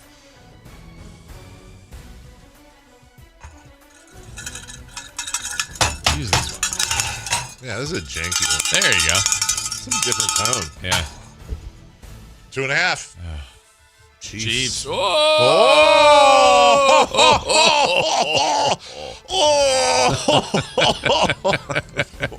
Didn't see that one coming. Hello. All right, we'll take. I had the perfect sounder too. So, let's say it was the Bills by 2.5. Bills by 2.5. Oh, because that's the plane. Oh, dude, that's not cool, man. I don't want you to hear that unfiltered. We'll take a break. Please. When we come back. Wow. What was that joke your friend told you on text? When we come back. Wow. What's hot, what's not? We'll go streaking. We'll do it all right after this. The San Francisco 49ers play on Sactown Sports 1140. Touchdown 49ers! Every game on your #1 sports station. Don't miss the action on your local sports leader. Sactown Sports 1140. Time now for your Sactown 49ers report, brought to you by Kia of Vacaville, located beside the Vacaville outlets.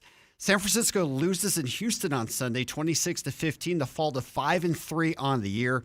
The Niners played again without Brock Purdy, and they struggled offensively to score early, going down 13-0. The Niners are back in action on Sunday morning in New York.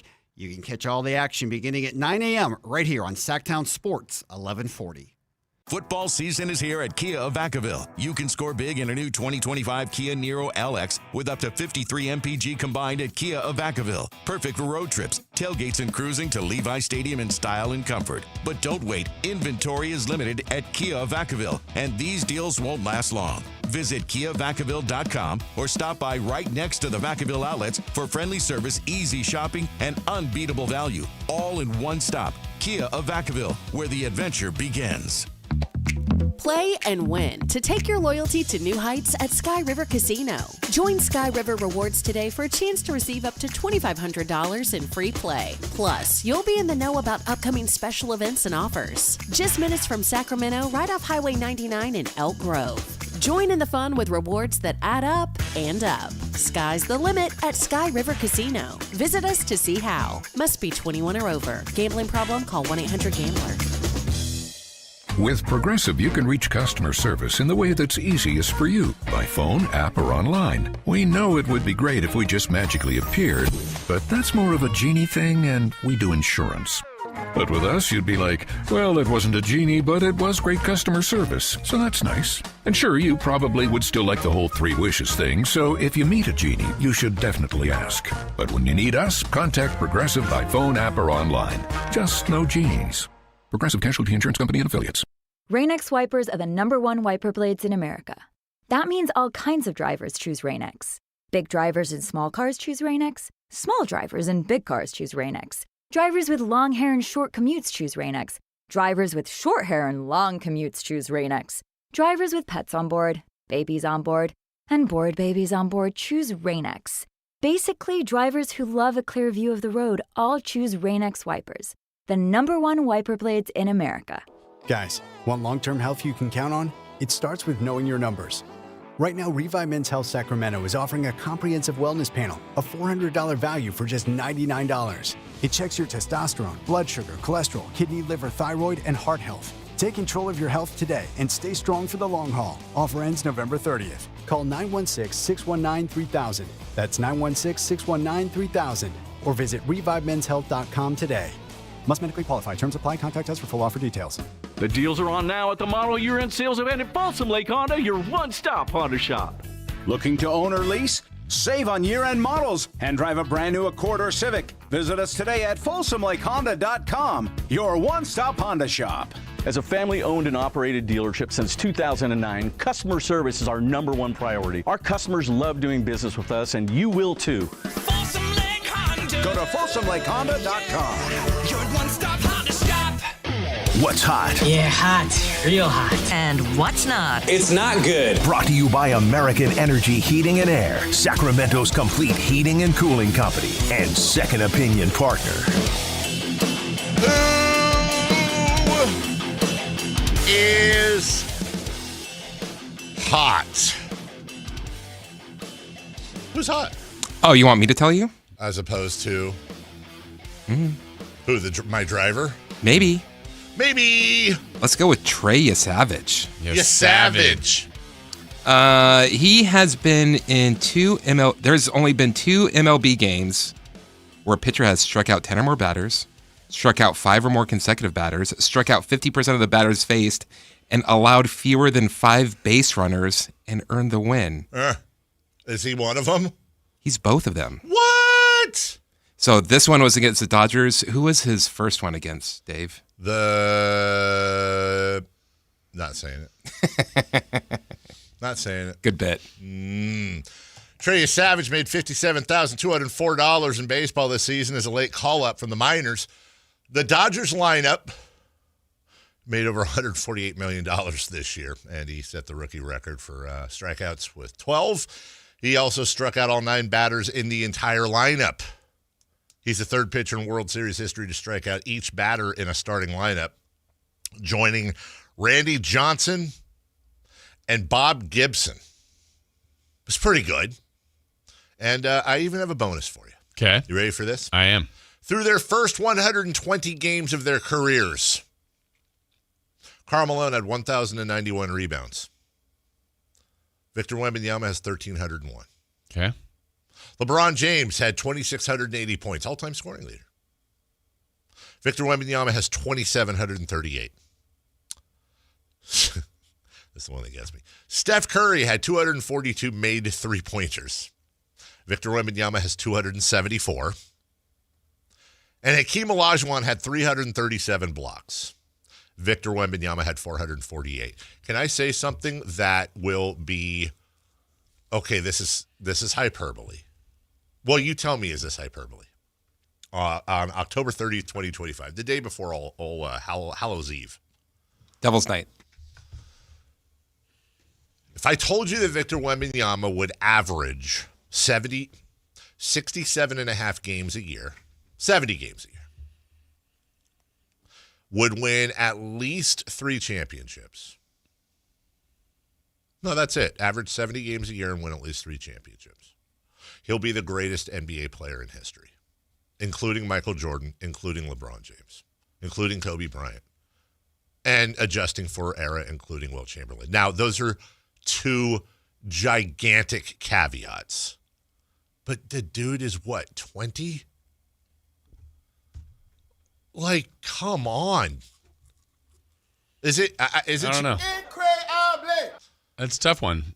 It's debatable. I don't know. Obviously, context makes a ton of difference in all of that. Makes all the difference. But he's 21. He'll be 22. Those would be. The championship is a big. There would be people with more championships. Yes. I'm assuming in that there would be some MVPs. There would definitely be some, or at least an MVP. Probably he might win the MVP this year. Might. If you told me Victor Wembanyama was going to play at least 70 games over this year and next year, I would bet my house he wins an MVP. Between this year and next year? Yeah, either this year or next year. If he plays in an average of 70 each year. Yeah. Okay. I think if he plays 70 this year, he wins the MVP. I would say that right now. So why are the Kings tanking? What do you mean? It doesn't really matter. We talked about that at length yesterday. It doesn't matter. The West belongs to the Spurs and the Thunder for at least the next 5 years. There's 0 point in trying to win, right? There's 0 point in trying to win. Yeah, but if they tank now, they're going to be too old by the time they can at least compete with the Spurs at some point when Wemby's in his super prime. Here's what I'd like to not happen. I'd like to not have defending MVP and world champion Victor Wembanyama in 2031 get the number 1 pick that the Kings own. And add, I'm worried about that pick in 6 years. Jason, the amount of times it haunts me, I can't even begin to tell you, but I promise you I'm telling the truth. I'll be sitting there watching TV, and then all of a sudden, like, my body will jerk, and I'll go, oh, God, it's unprotected in 20. Jesus. He's going to be 27 years old. He'll probably have just come off a title or contending for one. We're going to be in year 7 of the, Neat Clifford's going to take us to the promised land experiment. We'll have just acquired, Dame Lillard. And everyone will be like, Dame Lillard's former MVP. If the Kings really want to capitalize. Yeah, what? The Kings really want to capitalize. They need to start tanking when Nate Clifford's in his prime. Why? Because then the Spurs and the Spurs will be too old. Yeah. But then Vegas will be the best team. Mexico City is going to be unstoppable then. Seattle wins the title. Who? Oh, WNBA? Who's not? Liverpool Football Club. They lost yesterday to Crystal Palace 3-0. They are out of the Carabao Cup. They have lost 6 out of their last 7 games. The last time they won in England, which is kind of crazy, September 23rd. Man, we were just talking about that, you and I, yesterday. We were. How much Liverpool is not doing great. Awful place. Terrible history. That's fine. Got the Beatles statues there. Weak mind. Thanks to our friend Frankie. Here's a very quick, also who's not. The Sacramento Kings NBA ranks through 5 games. Made 3-pointers, 22nd. Attempts, 25th. Points per game, 26th. Offensive rating, 27th. Paint points allowed, 27th. Free throw percentage, 28th. Rebounds, 29th. Offensive rebounds, 29th. Free throw attempts, 29th. Wins, they're tied for 29th. Made free throws, they are dead last. Who wrote that? Frankie. We bring the boom! Yeah. That's what he does. Let's go streaky. Okay? Yeah, why not? It's time to go streaking. We're going streaking! Who is the Nostradamus of MLB? Who can keep the streak going? It's time to go streaking. What the hell are you doing? We're streaking. Well, we really have a streak going. That's Chris at 5. Dave, you and I are at 0. Yep, but his streak ends today. It was great. I don't even remember who he picked, but it ends today. Well, you might be right. Okay. Yesterday, though, you took Vladimir Guerrero on the game's 3rd pitch. He hit a home run. Yeah. Only hit a gap. That's all you need is 1. 1 for 3 with a home run. Fine. You're at 1. I took Kirk, the catcher. Cousins. Yes. Cameron. Captain.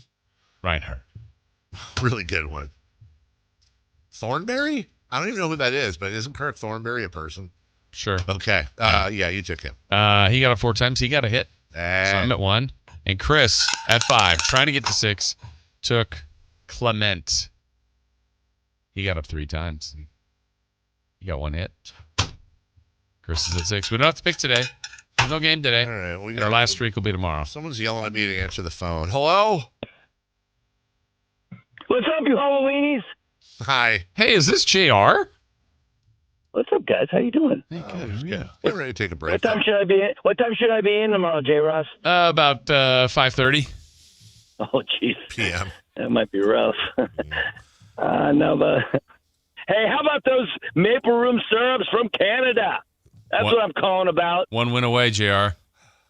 Dude, and it's important for us, CMD, because there's only one team in MLB history that's won 3 World Championships in the last 15 years. That'd be the San Francisco Giants. That would be the Giants, and it's very important that the Dodgerettes do not win anything the last in the time, next 20 years. You know the last time a National League team won multiple World Series in a row? When? The Big Red Machine. 70s? Oh, those Cincinnati? Was Johnny Bench on the team? What's going on? Johnny Bench. George Foster. Hey, Pete Rose. well, CMD, real quick. You're thinking about things about 6 years in the future. Yes. He's stressing about it. You don't even know where you hide your candy in your bedroom. My God. I'm not saying You're a sloppy mess. I'm not saying You're I'm a sloppy mess like Hurricane Melissa. Okay? Okay, thank you. I knew it. We'll take a break. 5:30 tomorrow, JR. When we come back, PM. Kings, week 1. 5 games under their belt. That's right. It's almost over, Dave. Jason, you put together some numbers. I did. Well, I see one here. That's the record. A number. And we'll put it together. Early season grades? Sure. We'll get to that next. Download the Sactown Sports app. Sacramento sports in your pocket. This is Sactown Sports 1140. This is the story of the one. As a safety manager at a manufacturing plant, he does everything he can to keep his coworkers safe. From finding ways to reduce risks to keeping safety supplies in stock. And for that, he relies on Grainger. Grainger offers a broad range of quality products and next-day delivery, so he can always play it safe. Call 1-800-GRAINGER, click Grainger.com, or just stop by. Grainger, for the ones who get it done. At Valley Strong Credit Union, we know that local businesses are the backbone of the Central Valley, investing in our neighborhoods, boosting the economy, making the Valley stronger. But when it comes to their finances, where can they turn? A big bank that just sees another number? That's not good enough. Valley businesses deserve Valley support for payroll, credit, cash flow, and everything in between. Valley Business is Valley Strong. Learn how our cash management services can support your business at valleystrong.com. When I was a kid, I remember my dad, a lineman, leaving in the middle of the night. Families were depending on him to get their power back on to keep them safe and warm. Watching him taught me that this work isn't just about wires and circuits. It's about people and the trust they place in us when the lights go out. That's why I started Maverick Electric Heating and Air, to carry on that same promise of showing up, doing it right, and protecting families when they need us most. Visit callamaverick.com. At Power Business Technology, we're not another big box corporation. We're your neighbors, locally owned and operated. We know what businesses like yours need, from reliable printers to high-performance copiers. We'll help you find the right solution with personal service you just can't get online. Need setup or support? We're just down the road and always happy to help. Power Business Technology, family hometown service with big-time solutions. Contact us today for all your business printing needs at 844-POWER-BZ. That's 844-769-3729 or visit us at powercopiers.com. Sacramento, the stages are heating up, and Sactown Sports has your tickets to the biggest live shows coming your way. Kick things off with hometown favorite Tyler Rich, bringing that California country sound to Ace of Spades on November 22nd. Then crank it up with Spike and the Gimme Gimmes, the punk rock supergroup that knows how to throw a party, November 29th, also at Ace of Spades. Need a laugh? Don't miss comedy legend Mike Epps, live December 5th at Hard Rock Live Sacramento. He's guaranteed to have you rolling. And keep the music going with rising country star Larry Fleet, December 6th at Ace of Spades. Smooth vocals, killer songs, and all the good vibes. Then mark your calendar for Brooks and Dunn, April 25th, 2026 at the Nugget Casino Resort in Reno.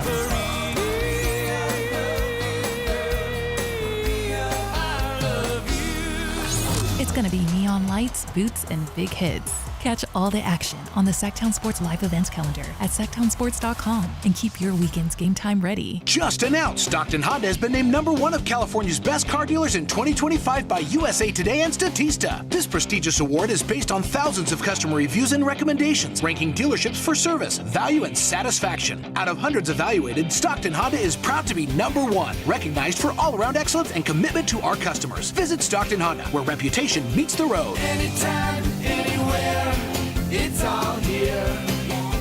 StocktonHonda.com. Your local sports leader in the 916. KHTK HD1 Sacramento, KYMX HD3 Sacramento. From the Power Business Technology Toshiba Studios, Sactown Sports 1140. The Carmichael Dave Show. He's on the microphone when he's not on the microphone. He's playing a song, and when he's not playing a song, he's on the microphone, and then boom! With Jason Ross. No, he didn't. Yes, he did. Call or text at 916-339-1140. It's the Carmichael Dave Show with Jason Ross on Sactown Sports.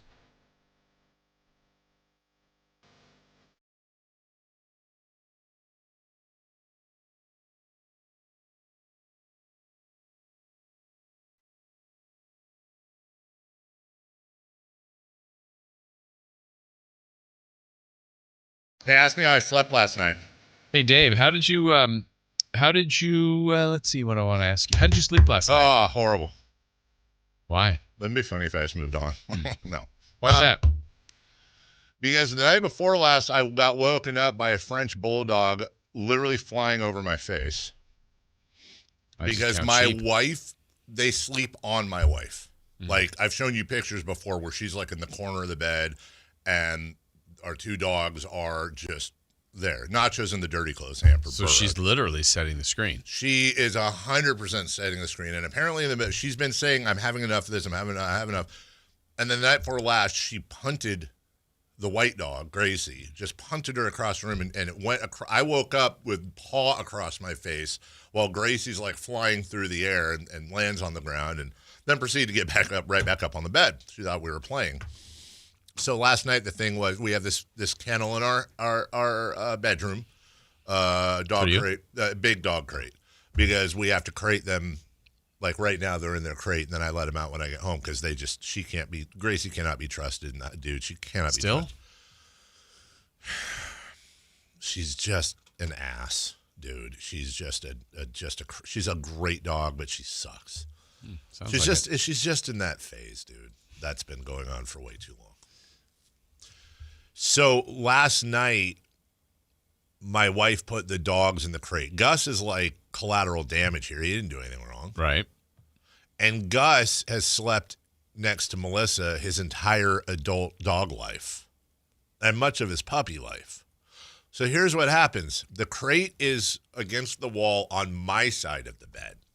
My wife goes to sleep with AirPods in her ears with some, like Katie with Frasier, she watches some Seinfeld or some show to go to sleep to, so she can't hear anything. Okay. Gus, when he gets in the crate and knows he can't be in the bed, gets very anxious. And it starts out with like a couple of little paws against the grate, and then he starts actually getting anxious, and he pants really loud. Just really loud. And then those pants get augmented into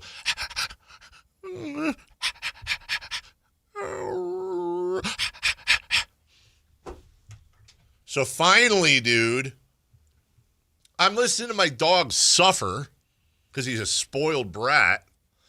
So I kept waking up to it. I couldn't go to sleep. So finally, like 2 a.m., he's still he's in for the long haul. Right. And of course, I did exactly what you're not supposed to do. I should have just grabbed him and put him out of the room and closed the door.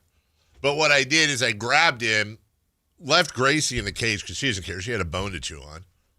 And I put him on my side of the bed and like spooned him and wouldn't let him move to not get him so he couldn't go away to Melissa's side of the bed. And I fell asleep, to which I woke up this morning and, Gus was on Melissa's side. He had escaped in the middle of the night.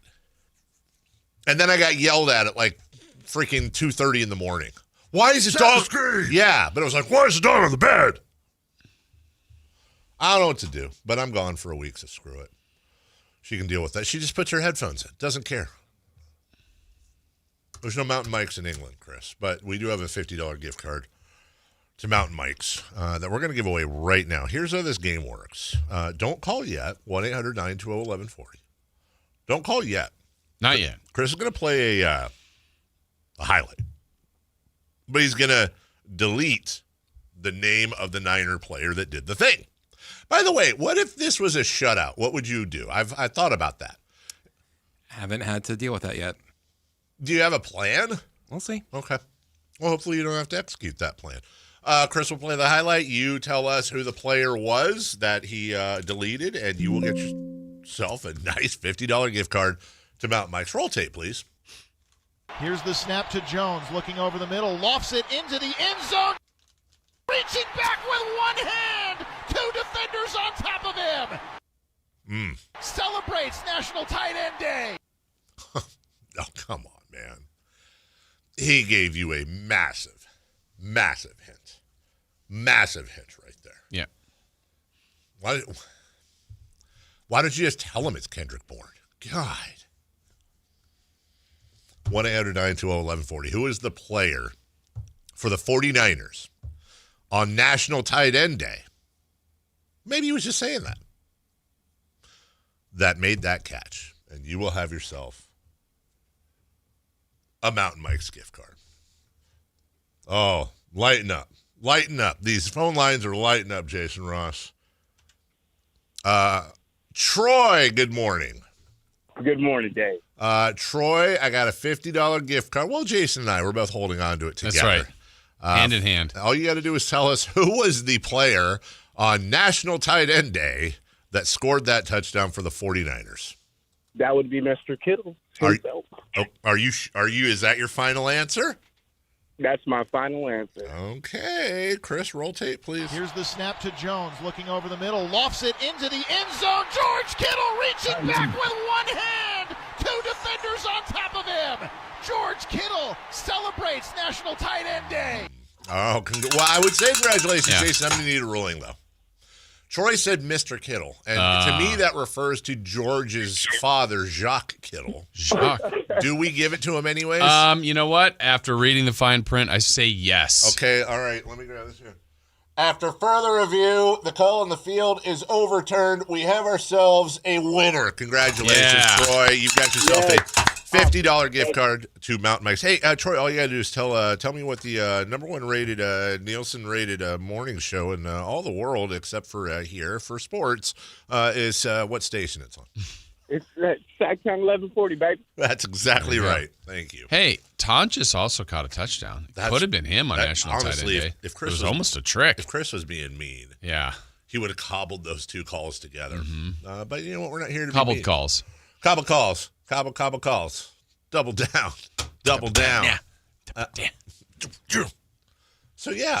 Oh, hey, you know, that was pretty good. Oh, I almost forgot. I'm going to download the Lord of the Rings movies for my trip over. You know what, Jason? That's my I can go to sleep to it. Yeah, I bet. You've never tried to go to sleep to I would. We got to get to the Kings here, but look, here I got Allen Iverson, his documentary. I got the Bob Ross Joy of Painting. There are multiple of those. I have 28 episodes of Bob Ross Joy of Painting. I have Bye Bye Barry. It's a documentary on Barry Sanders. Okay. How the States Got Their Shapes, episodes 1, 2, and 3. No, it's fascinating. They're not just arbitrary. There's a reason states have their shapes. Yeah. Colored outside the lines. And then nerds out there will get this. I have Invincible seasons 2 and 3. Not the one with the cartoon. It's really good. Yeah. Superheroes and stuff. Play Royal Match. Mm-hmm. I'll end up playing Royal Match. The Kings have not been very royal. Unless the royalty we're talking about is one of them kingdoms that fell in an uprising or something. They've been losing more than they're winning. 1-4. All right. They've played. Well, I don't know, Jason. Have they really played a difficult schedule yet? No.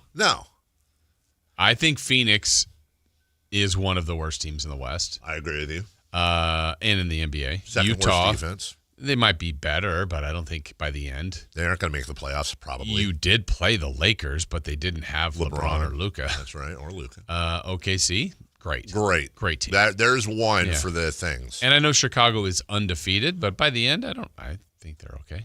So I would say no. I think it's coming. It hasn't happened yet. Let me ask you this: have they played the easiest part of their upcoming schedule? Yes. Yeah, okay. Yes. And they're 1-4. By the way, today's simulation of the lottery.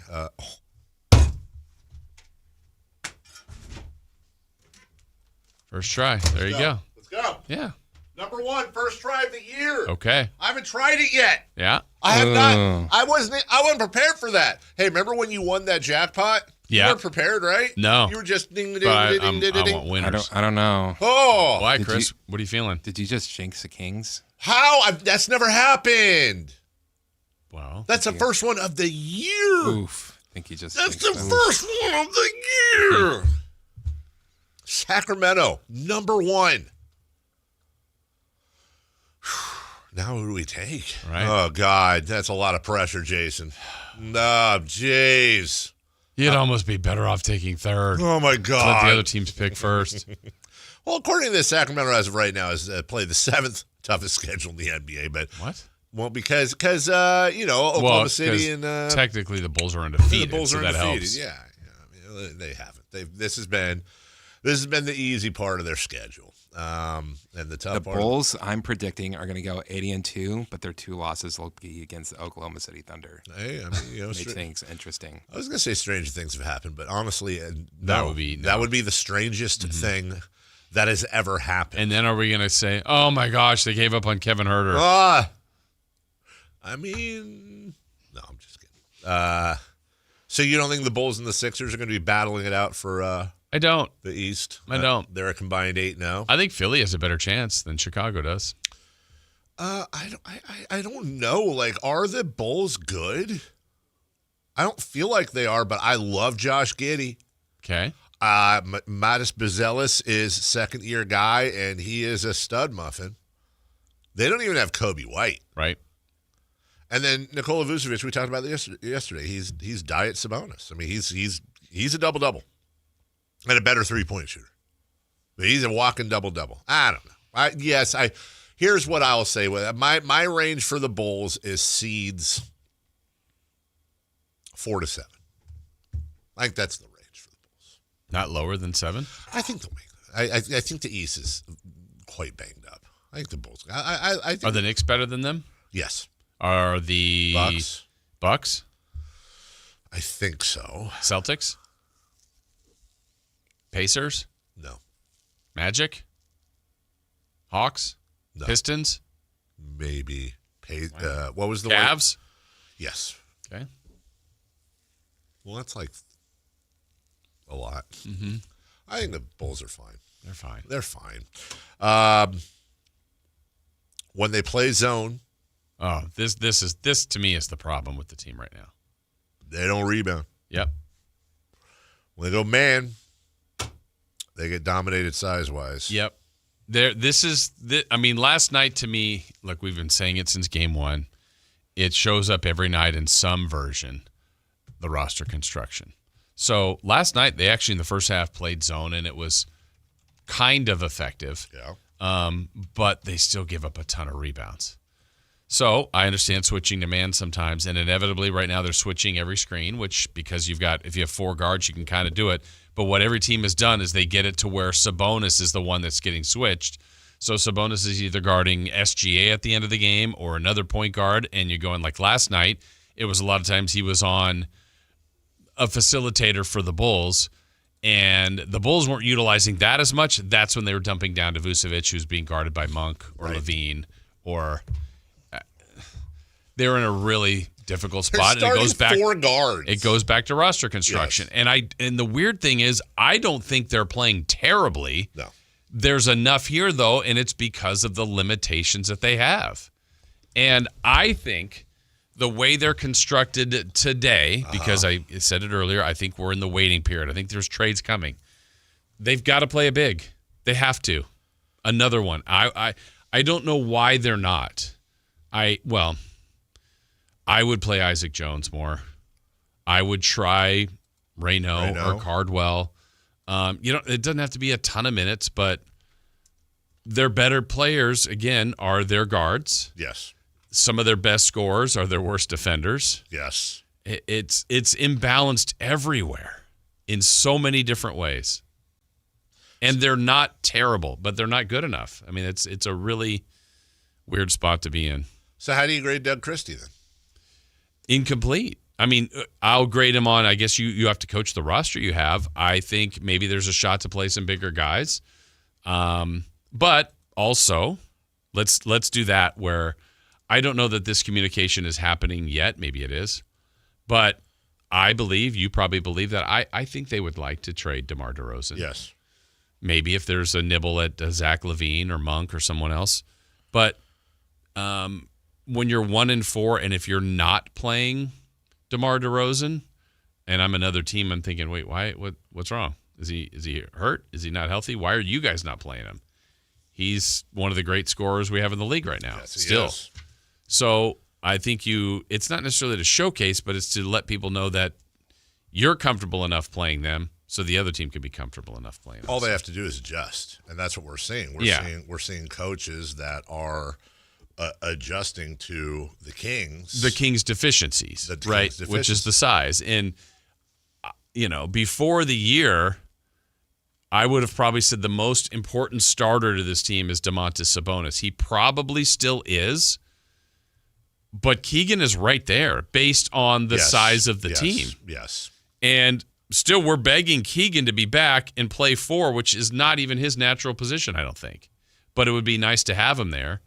Levine's played well. They've had enough guys that have done a nice job, but they get taken advantage of because of their deficiencies, and that's usually in size, whether that's rebounding, matchups. So then their offense has to be great. And yesterday at times it was actually really good. Yeah. And then the second half happened. And, I mean, if I read you, let me find the box score here, Dave, from last night, just the offense, which obviously there's two parts to the game. But on the road, taking on the Bulls team that we say is nice, it's fine. Mm-hmm. If I had told you before the game, the Kings would shoot 53%, make 77% of their free throws, have 28 assists with just 10 turnovers, have 27 fast break points, have 60 points in the paint, have 30 from Levine, have 4 other guys get double figures. Those are winning numbers. That's a winning offensive night. Yeah. It's back to the defense. The team, Doug wants them to be a defensive team. They're not. They played zone sometimes effectively, sometimes not. Played man, I didn't think very effectively at all. They're in a really difficult spot where it's tough to overcome their deficiencies. You're making a bunch of notes. I am, because you got me going on something here. But again, also goes back, and this is a terrible comparison, completely unfair, but it may have been more fair the other night when OKC didn't have Holmgren or Jalen Williams. We have said that team is a wonderfully talented team. Yes. But it's fit, right? A.J. Mitchell. If he was a King, I'm sure he would be good. Yes. But would he look as good on this team? Nope. Would Dort? Nope. Would Isaiah Joe? Would I mean, all those guys, I go, yeah, they're nice. There's a part of me that thinks if you imported the entire OKC roster along with their coach and had them play in Sacramento, they wouldn't be as good. Yeah. But I'm not ready for that yet. But it goes back for Kings fans in the Wayback Machine back to the early 2000s when it was like, oh, yeah, you could input Pages out. Oh, my gosh, that's a huge starter. They would then jump Gerald Wallace to there. Man, Gerald Wallace looks amazing. Yeah, the core, the foundation is here. They're a good team. Yes. And you could put someone else in, and that player would look good. No. They're not in that spot right now. Now, there's been a lot of, they've played a good 3.5 quarters, good this, good that. And that's true. It stretches. They've had stretches. I have some numbers for you, though, and there are some consistencies in these numbers. Are you ready? I'm ready. Now, this always has the asterisk that I'm stupid and probably can't read or do math, but I'm pretty sure I got it here. Okay. What you got?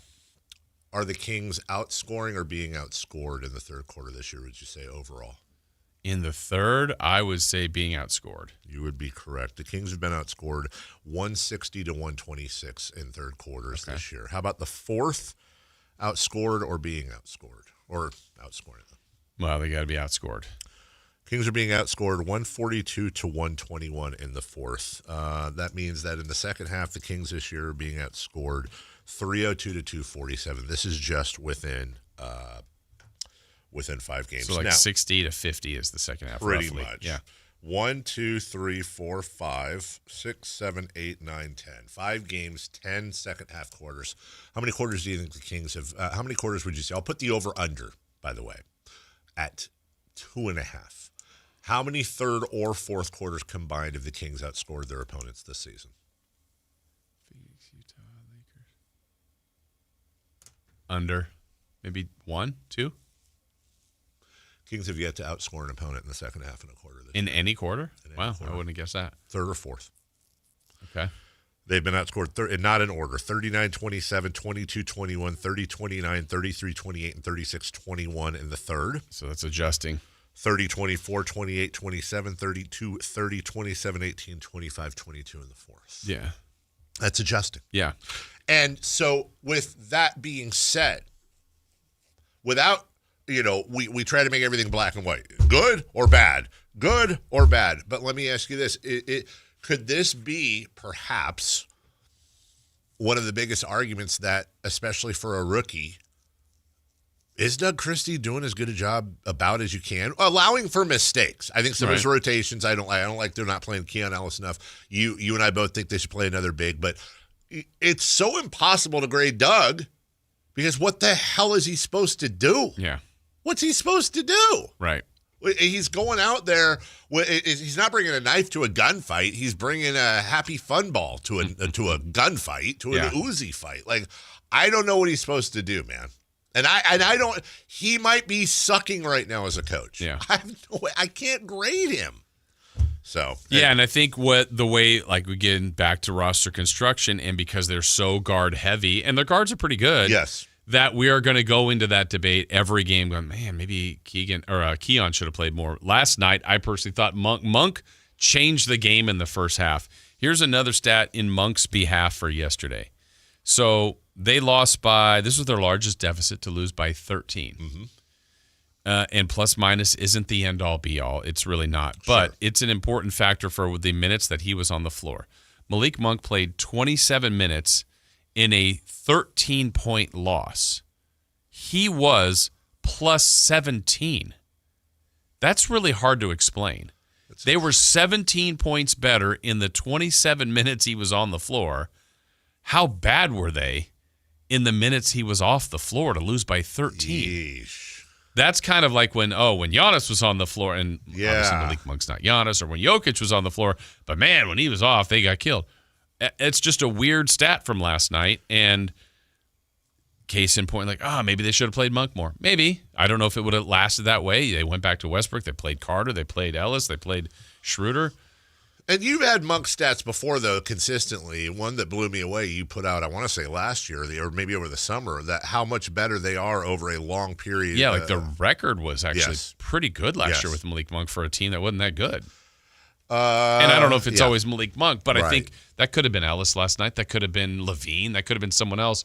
Because they have so many choices and they're spreading those minutes around, it will actually be interesting, truly, when they are, whatever the version of this team is, healthy with Clifford back and Keegan. It'll get worse for those guards. That's exactly now, right. it might help them in the roster construction of having another big or two, but still they're undersized. I want to play this. I want to find the Bear clip, but I'm going to play 8 seconds of this. This was making the rounds last night from Coach Christie. It's almost like... Oh, adjust that. Sorry, I know that's really loud. Here we go. It's almost like sometimes we get a little bored with the monotony of doing things the right way and having success at it. I don't know what to take from that. Yeah. Like, they're 1-5. How are you getting bored with doing things the right way? Which folder? Sorry, Daily Audio? Okay, I was looking at King. Sorry. We'll play the full part of that clip when we get back. Also, What's on Deck, brought to you by Trex Decking and Railing. And we will recap 3 in the key, as long as that's okay with you, Jason. It's more than okay. All right, we'll do all that right after this. The Drive Guys, weekdays 2 p.m. to 6 p.m. on Sactown Sports 1140. Every time I turn around, my friends at Pure Talk give me one more reason to feel good about switching. This month, for instance, they're supporting Canines for Warriors, a terrific organization that trains rescue dogs and then pairs them up with combat veterans struggling with PTSD. The result? They're saving lives on both ends of the leash. This is why I switched to Pure Talk. I like being in business with an American wireless company who shares my values. Yeah, I appreciate unlimited talk, text, and plenty of 5G data for just $25 a month, and I bet you will too. But I think you'll really appreciate doing business with a company who gives back to the men and women who volunteered to defend our country. Just dial pound 250, say micro. With Pure Talk's U.S. customer service team, you can switch in as little as 10 minutes. Again, dial pound 250, say micro, to switch to an American wireless company who actually stands for something. Pure Talk. Coverage varies by plan. View contracts and exclusions at EnduranceWarranty.com. Auto repair bills are through the roof. $3,000 to replace the transmission. $4,000 for a blown engine. And if your manufacturer's warranty is expired, you'll have to cover it all out of pocket. You need an Endurance Auto Protection Plan. No matter what the mileage, if your car is under 20 years old, Endurance can get you covered on the engine, electrical system, transmission, AC, drivetrain, and more. Endurance has plans for any budget. Repairs can be done at the certified mechanic of your choice, and they're paid directly with no middleman. Plans cover 24/7 roadside assistance, towing, battery jumps, fuel deliveries, tire changes, lockout services, and a 30-day money-back guarantee. Act now and get our elite benefits, including complete tire care and key fob replacement. A $2,000 value at no extra cost. With Endurance, you could never pay for covered auto repairs again, so call now for your free quote. Call 800-378-7241. 800-378-7241. Again, that's 800-378-7241. The deals are on now at the model year-end sales event at Folsom Lake Honda, your one-stop Honda shop. Looking to own or lease? Save on year-end models and drive a brand new Accord or Civic. Visit us today at FolsomLakeHonda.com, your one-stop Honda shop. As a family-owned and operated dealership since 2009, customer service is our #1 priority. Our customers love doing business with us, and you will too. Folsom Lake Honda. Go to FolsomLakeHonda.com. Your one-stop Honda shop. For 77 years, the Keys family from Naturewood Home Furnishings has been serving families just like yours and mine. Hi, I'm Frank LaRosa with Golf to Go. The Naturewood team takes great pride and significant effort to offer Northern California families a vast selection of home furnishings, most of which are made right here in this country. The kitchen table, which we purchased so many years ago, speaks to the enduring quality of the Naturewood product lines. We treasure memories made seated around that table with family and friends for birthday celebrations, school projects, and many late-night meals when the day just got away from us. Naturewood has provided thousands with home furnishings that not only last for generations, but also lead to everlasting memories of cherished times. Visit Naturewood Home Furnishings now during their 77th anniversary sale and get started making your own brand of memories. Meet the Keys family at Naturewood Home Furnishings off Highway 50 at Hazel. Look for the water wheel. How do you stay humble when you're America's #1 wiper blade? That's what we're currently dealing with at Rain-X. Is it even possible to humble brag when you bully Mother Nature like we do? Do we sound too conceited if we keep repeating how Rain-X is the #1 brand of wiper blades in America? No, we'll take a lesson from our wipers and just keep doing our job with humility. As America's #1 wiper blade. Rain-X. Outsmart the elements. When you bundle renters and auto with Progressive, you can save while protecting your most valuable possessions, like your really expensive limited edition sneakers and your new suit for your cousin's wedding. Except you never actually bought the suit because you can't stop buying sneakers. So you show up to the wedding looking like you're going grocery shopping. But hey, at least your sneakers will look good in the pictures, until you're cropped out of every last one of them. So go ahead and get Progressive, so you can save while protecting the things that matter to you. Progressive Casualty Insurance Company and affiliates and other insurers. Not available in all states or situations. Ladies and gentlemen, this is going to be fun. Yeah! It's time for What's on Deck. Brought to you by Trex Decking and Railing.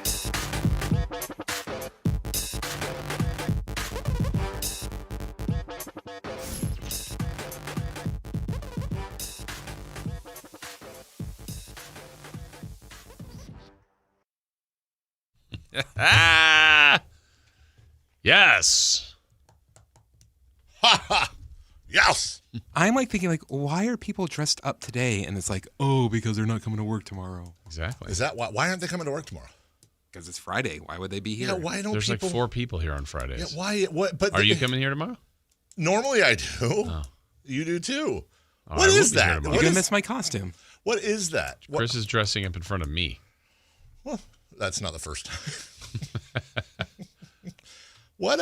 Why aren't people here on Fridays? Is that like a thing? Is it like, is sales not supposed to be here because that's like go out and get a sale thing, or did just people not come here on Friday? Why can't we? Well, do that? it'll be interesting because we do have a new big boss, and if the new big boss is here on Fridays, then watch how many people will be here on Fridays. Actually, I did finally meet him yesterday.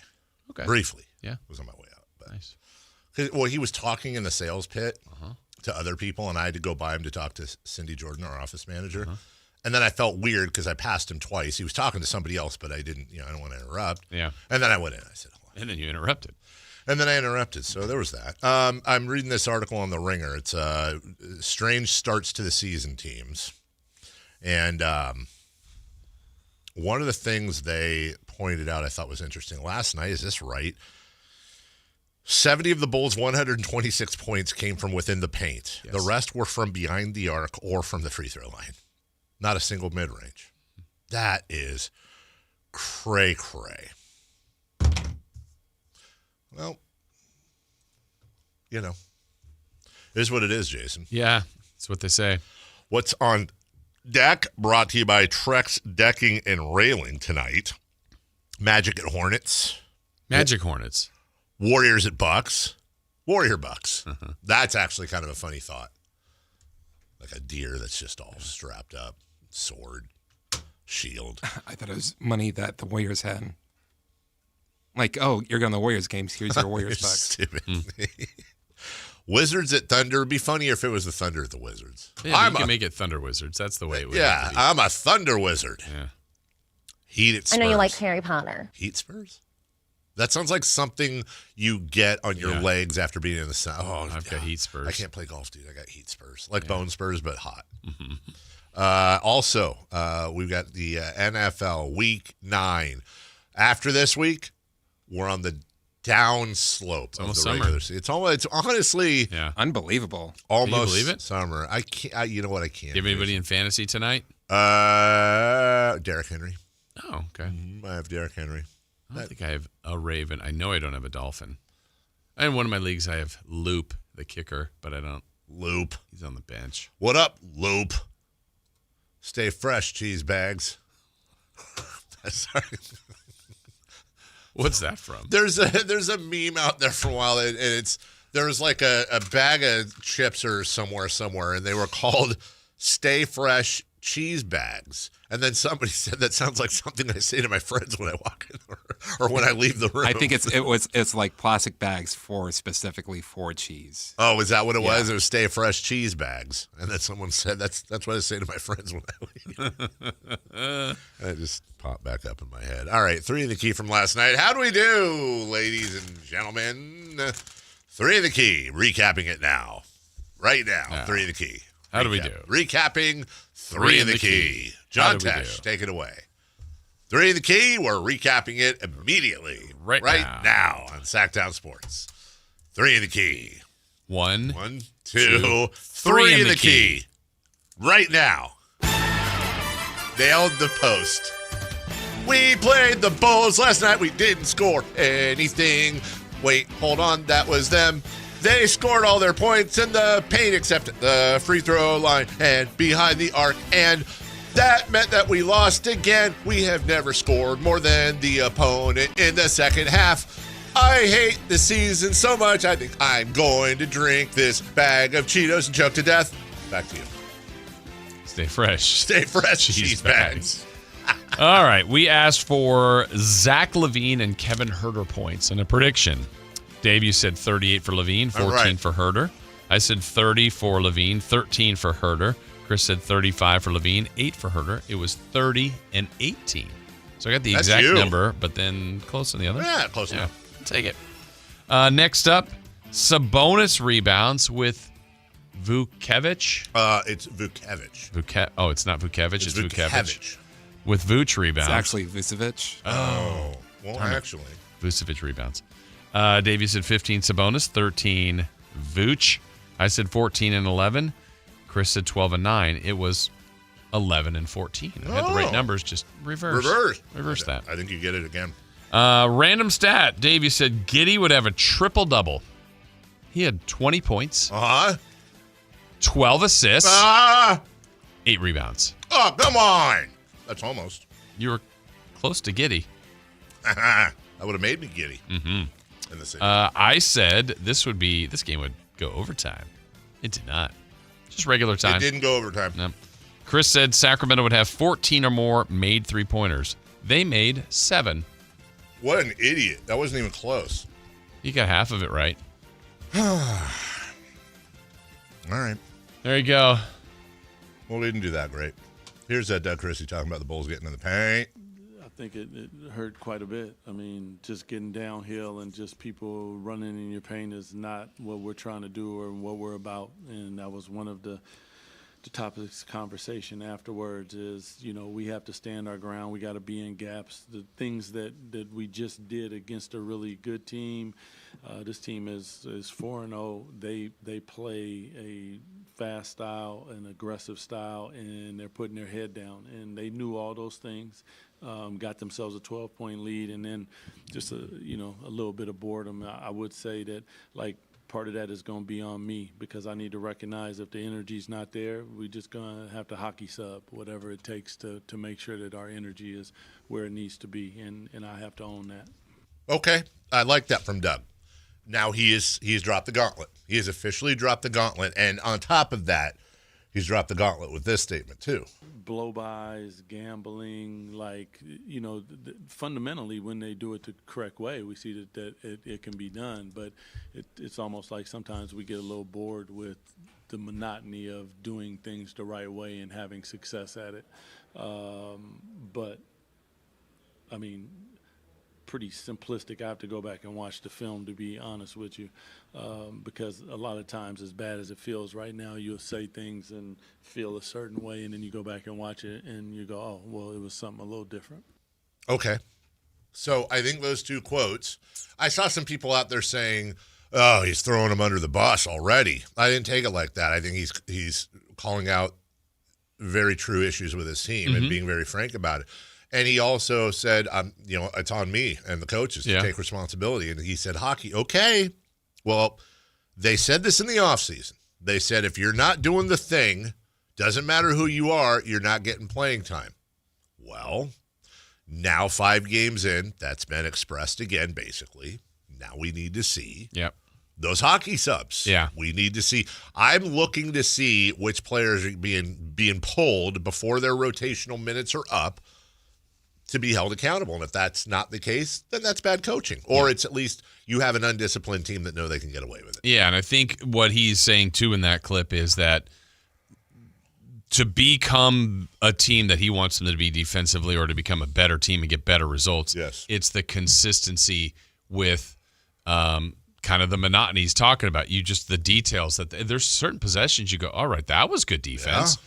But we can find 15 others. You go, where are they? Yeah, it's a wide open shot. That's Who fell asleep on here? Yeah. So you have to do it repeatedly, and same on offense. Like that was a good ball movement, and maybe we've all seen plays like that was the right play. They missed the shot. You live with that, but you've got to consistently do that on both ends of the floor. And I'm going to keep saying it goes back to players that are good on one end of the floor and not as good on the other end of the floor, and just the way the whole roster is made up. I would love to see a stat for this team so far this year and then also last year for what I like to call running high-five defense. Rotations happen, somebody misses or falls asleep, and then how many times – it'd be fun to watch during a game. How many times you see that player or another player trying to help that all of a sudden runs at the shooter – and with their hand outstretched way too far away to make it look like they're doing something, but they're not. I'm seeing a lot of running high fives, and that tells me people are missing the rotation. It's one thing if you get screened out, that's fine, but somebody's got to help. That you've got to be conversational, and also not seeing a ton of communication on the defensive end. And those are things that the players need to do, but that's also things the coaches need to make sure is happening as well. Crosstalk with Alan Stiles, celebrity birthdays, and the show wrap-up coming up right after this. Download the Sactown Sports app. Sacramento sports in your pocket. This is Sactown Sports 1140. At Valley Strong Credit Union, we know that local businesses are the backbone of the Central Valley, investing in our neighborhoods, boosting the economy, making the Valley stronger. But when it comes to their finances, where can they turn? A big bank that just sees another number? That's not good enough. Valley businesses deserve Valley support for payroll, credit, cash flow, and everything in between. Valley Business is Valley Strong. Learn how our cash management services can support your business at valleystrong.com. The excitement of the game is here, and so are the model year-end savings at Stockton Honda, the best Honda dealer in Northern California. Score big with low payments, more for your trade, and a huge selection. Don't wait. The clock is ticking at StocktonHonda.com. Anytime, anywhere, it's all here. StocktonHonda.com. Based on the results of the study, recognized on June 18, 2025, USA Today's list of California's top car dealers 2025. Carmichael Dave here for American Energy Heat and Air. Right now, breaking news, they're upgrading their offering to include plumbing, bringing that same expertise and experience to the plumbing space. They're no longer just heat and air. They're now your American Energy home pros. You hear me talk about them as your second opinion partner. Now you can still get second opinions on any HVAC service or replacement, and now you can get a second opinion on any of your plumbing services. They'll come out to your house for free, and they'll give you a second opinion and almost certainly save you money. Oh, but wait, there's more. With winter coming up, how about a free furnace special? With full system installation, you're getting a free furnace, not a discounted furnace, a free furnace, and up to $4,000 in rebates while that funding lasts. So get there right now, 916-520-9990. That's 916-520-9990 or AmericanEnergyAir.com. American Energy, making the uncomfortable comfortable. Guys, tired all the time, gaining weight, low drive? These aren't just signs of aging. They could be low testosterone or other underlying issues. Right now, Revive Men's Health Sacramento is making it easier to get answers with a comprehensive wellness panel. It's not just a lab test, it's where better performance begins. Our providers will check your testosterone, blood sugar, cholesterol, kidney, liver, thyroid, and heart health. A $400 value for just $99, or free if you start treatment. Over 120,000 men have trusted Revive to restore their energy, mood, and confidence. So if you're ready to feel better and live stronger, call 916-619-3000. That's 916-619-3000. Or visit ReviveMen'sHealth.com. Offer ends November 30th. Must medically qualify. Terms apply. Contact us for full offer details.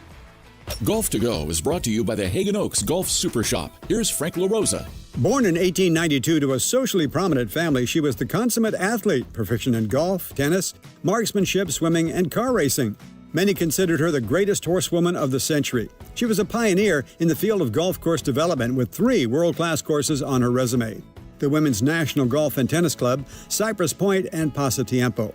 Working for SFB Morse of Pebble Beach fame led to her second golf course development, which many consider to be the greatest golf course in the world, Cypress Point, where she developed a lifelong friendship and professional relationship with famed architect Alistair McKenzie. Pasatiempo in Santa Cruz was her third development, where she hosted the likes of Bobby Jones, Will Rogers, Babe Saharias, and more. Today, her place is alongside many others in the World Golf Hall of Fame. Congratulations, Marion Hollins, a visionary golf course architect and pioneer of the game. That's your Golf to Go. I'm Frank LaRosa. It's time for the news of the day. The latest headlines, the biggest stories, hard-hitting analysis.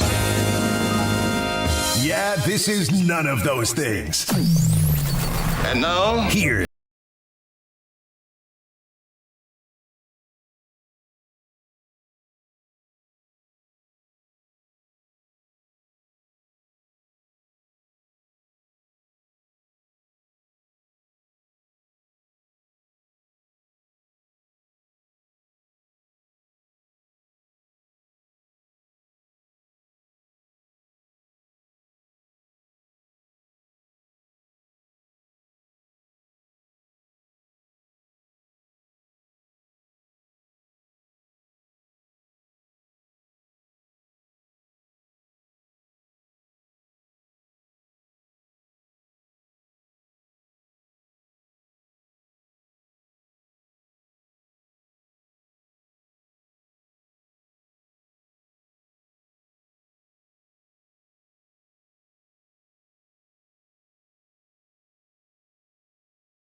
No, I thought it was one of the friends from the Wonder Never Years. mind. Yeah, it's a friend, not the brother. Yeah. Oh, I thought it was well, that's what it said. The brother is like a big time Hollywood producer. Yeah, the brother, if it's who I'm thinking of, I saw once as a kid at an arcade. What? Mm-hmm. What was the girlfriend's name? Winnie. Wendy, right? Winnie. Huge crush on her. Yeah. She's on some Hallmark movies. You had a crush on her? Jeez, you're old. Yeah, here's what they're saying. They think that he is him. Okay. Who thinks that? Pete, the they world. Do. They. The world thinks that. Okay. Guy. How you doing, Alan Stiles? I've been better. Why? Talk about it. I mean, it stinks, man. Last night stunk. It stunk. It stinks. It stunk. What about that? Am I the only one? Second of all, yeah. When I signed on to social media and try to gauge the pulse of the fan base about last night's game, all I hear is negativity, even from your boy, Alan Stiles. Is that it? Alan, your thoughts. I want to be. Look, I'd love to talk about how good the Kings are. We all know in this business it sure would help. I got diapers I got to buy, but I can't help them. I can't help them win games, and I don't know. Not at your height. Was he the only one? You know what, Chris? I'm going to unload one day. Whoa! Whoa! Sounds like you did And twice. you're not going to like it.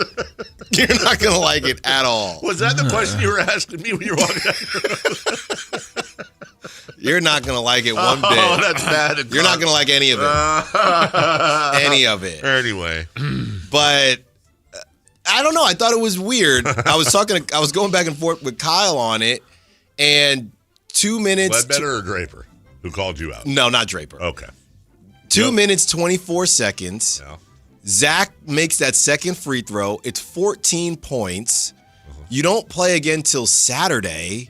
Just, I don't know. Just really? That's what we're doing? You need time together. Bulls starters were still in. Yeah. I don't know. It just was a really, really disheartening day, and people can call me Debbie Downer all they want, and I'll say it again. I cannot put lipstick on a pig. I can't. Have you tried? I can try, and it'll look a little better, but it's still pig. I think it's abjectly hilarious that Alan follows this show. It's like, I can't, call me Debbie Downer. I can't put lipstick on a pig. Well, I think you're allowed. I don't know. Welcome to the club. I think you're allowed to be Debbie Downer. I'll get on the text line when I'm doing my show, and people will say, oh, some people will say, oh, you're so negative. There are a lot of people that they like how I get down, but a lot of people say, oh, you're just so negative. Well, what am I supposed to be positive about? That's what I mean? Right. I do have a path for the Kings, and it ain't tanking. I have a path for this season to take a completely different outlook. Oh, yeah. And that's at 12 o'clock with Frankie and Brendan. Oh, so I do have that. Tell us now and then do it again at 12. Okay. And 11 o'clock, we have Brett Siegel. We're going to talk about what he's hearing as far as the movement. I know you guys had Sam Amik on. Did you know Brett's middle name is Jonathan Livingston? Back to you. Okay. Here's the path, and it's coming up at 12. This is a little free sample Costco, okay? Nice. I think it's pretty simple, guys, in the short term. Just move DeMar DeRozan. I think that would give everybody a little bit more freedom and something to look forward to. And it's realistic, right? You move DeMar DeRozan, Keegan Murray comes back, you start Neek or start Keon, and at least right now we're just in a desert of 37-year-oldness, and there's just no water. If you move DeMar for whatever, I don't care. You get Keegan back in there, you start Neek, you start Keon. Even if you're still losing games, at least every night, right? You're saying, hey, these guys are at least improving. That's more shots for Keegan. It's more shots for Keon. You're trying to see if you're going to extend Keon. I think that is the short version. And it's not look, DeMar DeRozan's great. Had him on for Media Day. It's just the contract. Right. It's literally just the contract. You move DeMar, everybody, there's just a little bit more breathing room for everyone to say, hey, at least they're accomplishing something. I think it's pretty simple. Chris, we have breaking news, would you? Little NBA action. Nothing Kings, by the way. When it breaks, we have it first. It's Sactown Sports breaking news. About 20 minutes ago, Oklahoma City's Sam Presti announced that Nikola Topic, their first-round pick last year, is dealing with testicular cancer. His doctors are, quote, extremely positive about his long-term outlook. He has begun chemotherapy. There is no timetable for his return. We were talking last week about I think they called it a testicular issue. And so I don't know why it didn't even enter my brain. Maybe it's just because he's so young, but, thinking he got hit or something happened. That's terrible. Thoughts with him and his family, and by all accounts, a super great kid, young, full of talent. So hopefully that all works out for him, and he can make back here soon. There's no good segue out of that. I agree with you that DeMar DeRozan not only is the odds-on favorite to go first, but is probably maybe the easiest tradable based on contract and what his production is. It is. I'm with you. I don't believe in positive and negative. Just reality. I think there's a want for him. There's a lot of teams that would want him as an add-on to their good team. Yeah, I'm just not. And I think I said this last year. I'm not going to sit here and I saw some people already doing the DeMar off the bench thing. I don't want to waste my time with that. Just move him. Yeah. If they were better, why are you bringing him? That is disrespectful to him. He can go play off the bench for the Clippers, for a team, the Bucks. I've been trying to manifest him to the Bucks this whole time. You get him to the Bucks, and you see what happens there. But I think that's the short term, guys. Not to some people. I saw you, Dave, quote tweet somebody and do the tank talk. I'm not even doing the tank talk. Just move one guy. And, of course, if they did move him, they would start Russell Westbrook. But Which would effectively make them worse. Right. So you're kind of – it's a soft take. Yes, but no, in all seriousness, if you move DeRozan and then you can start Neek or Keon along with Keegan, of course, when he comes back, at least you are saying every night in, night out, Zach is getting his shots. DeMontis Sabonis offensively will get more life to him. Yeah. And that's it. The other thing is I'm tired of fighting with Westbrook fans because they keep calling me fat. And they've been just roasting the crap out of me. Why? I don't know. I just said it earlier, dude. They're the worst. Disagree. I think they're the best. I love them. Dave's not going to say anything bad about it. I'm not scared of anything on social media. Except them. Except them. I am. I've seen it.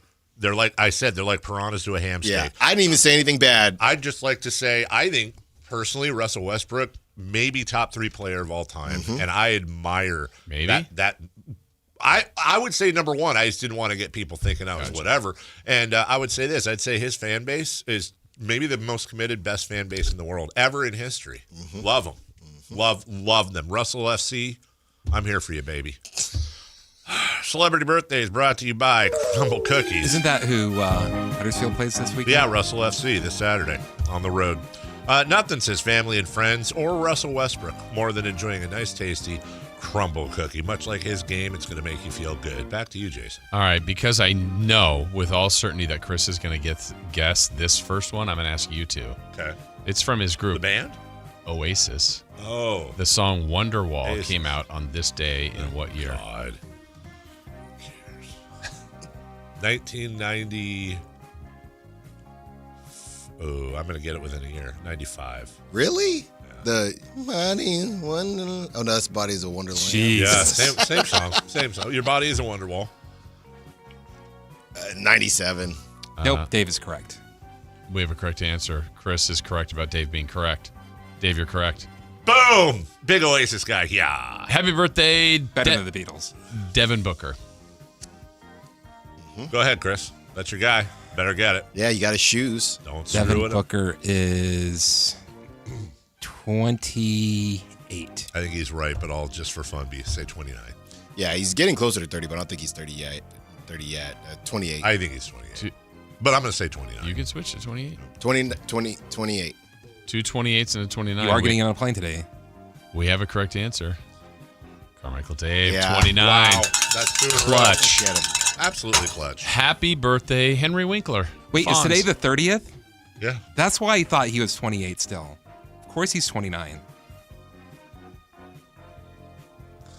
Henry Winkler's what? How old? Oh, 80. Yeah, he's up there. 81. 78. We have a correct answer. Carmichael Dave. Wow. 2 in a row. No, 3 in a row. That's 3 in a row. Nobody's ever done 4. Do you want choices? Yeah. Everybody got choices. Yeah. Ivanka Trump, Nia Long, Kevin Pollak, Marcus Mariota, Joe Panic, Quinn Snyder, Dick Vermeil. To go 4 in a row. You got to take Kevin That's a Pollak, great right? group there, Dave. 100% taking Marcus Mariota. Whoa. Yeah. You're not taking the Few Good Men guy?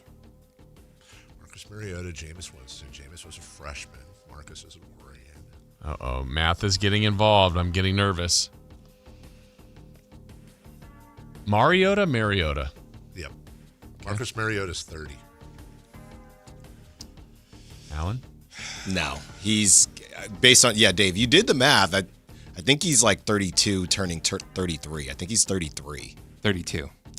We have a correct answer. Christopher Lodge, 32. You did the math. What went wrong? Because I think I had him in the wrong year in school.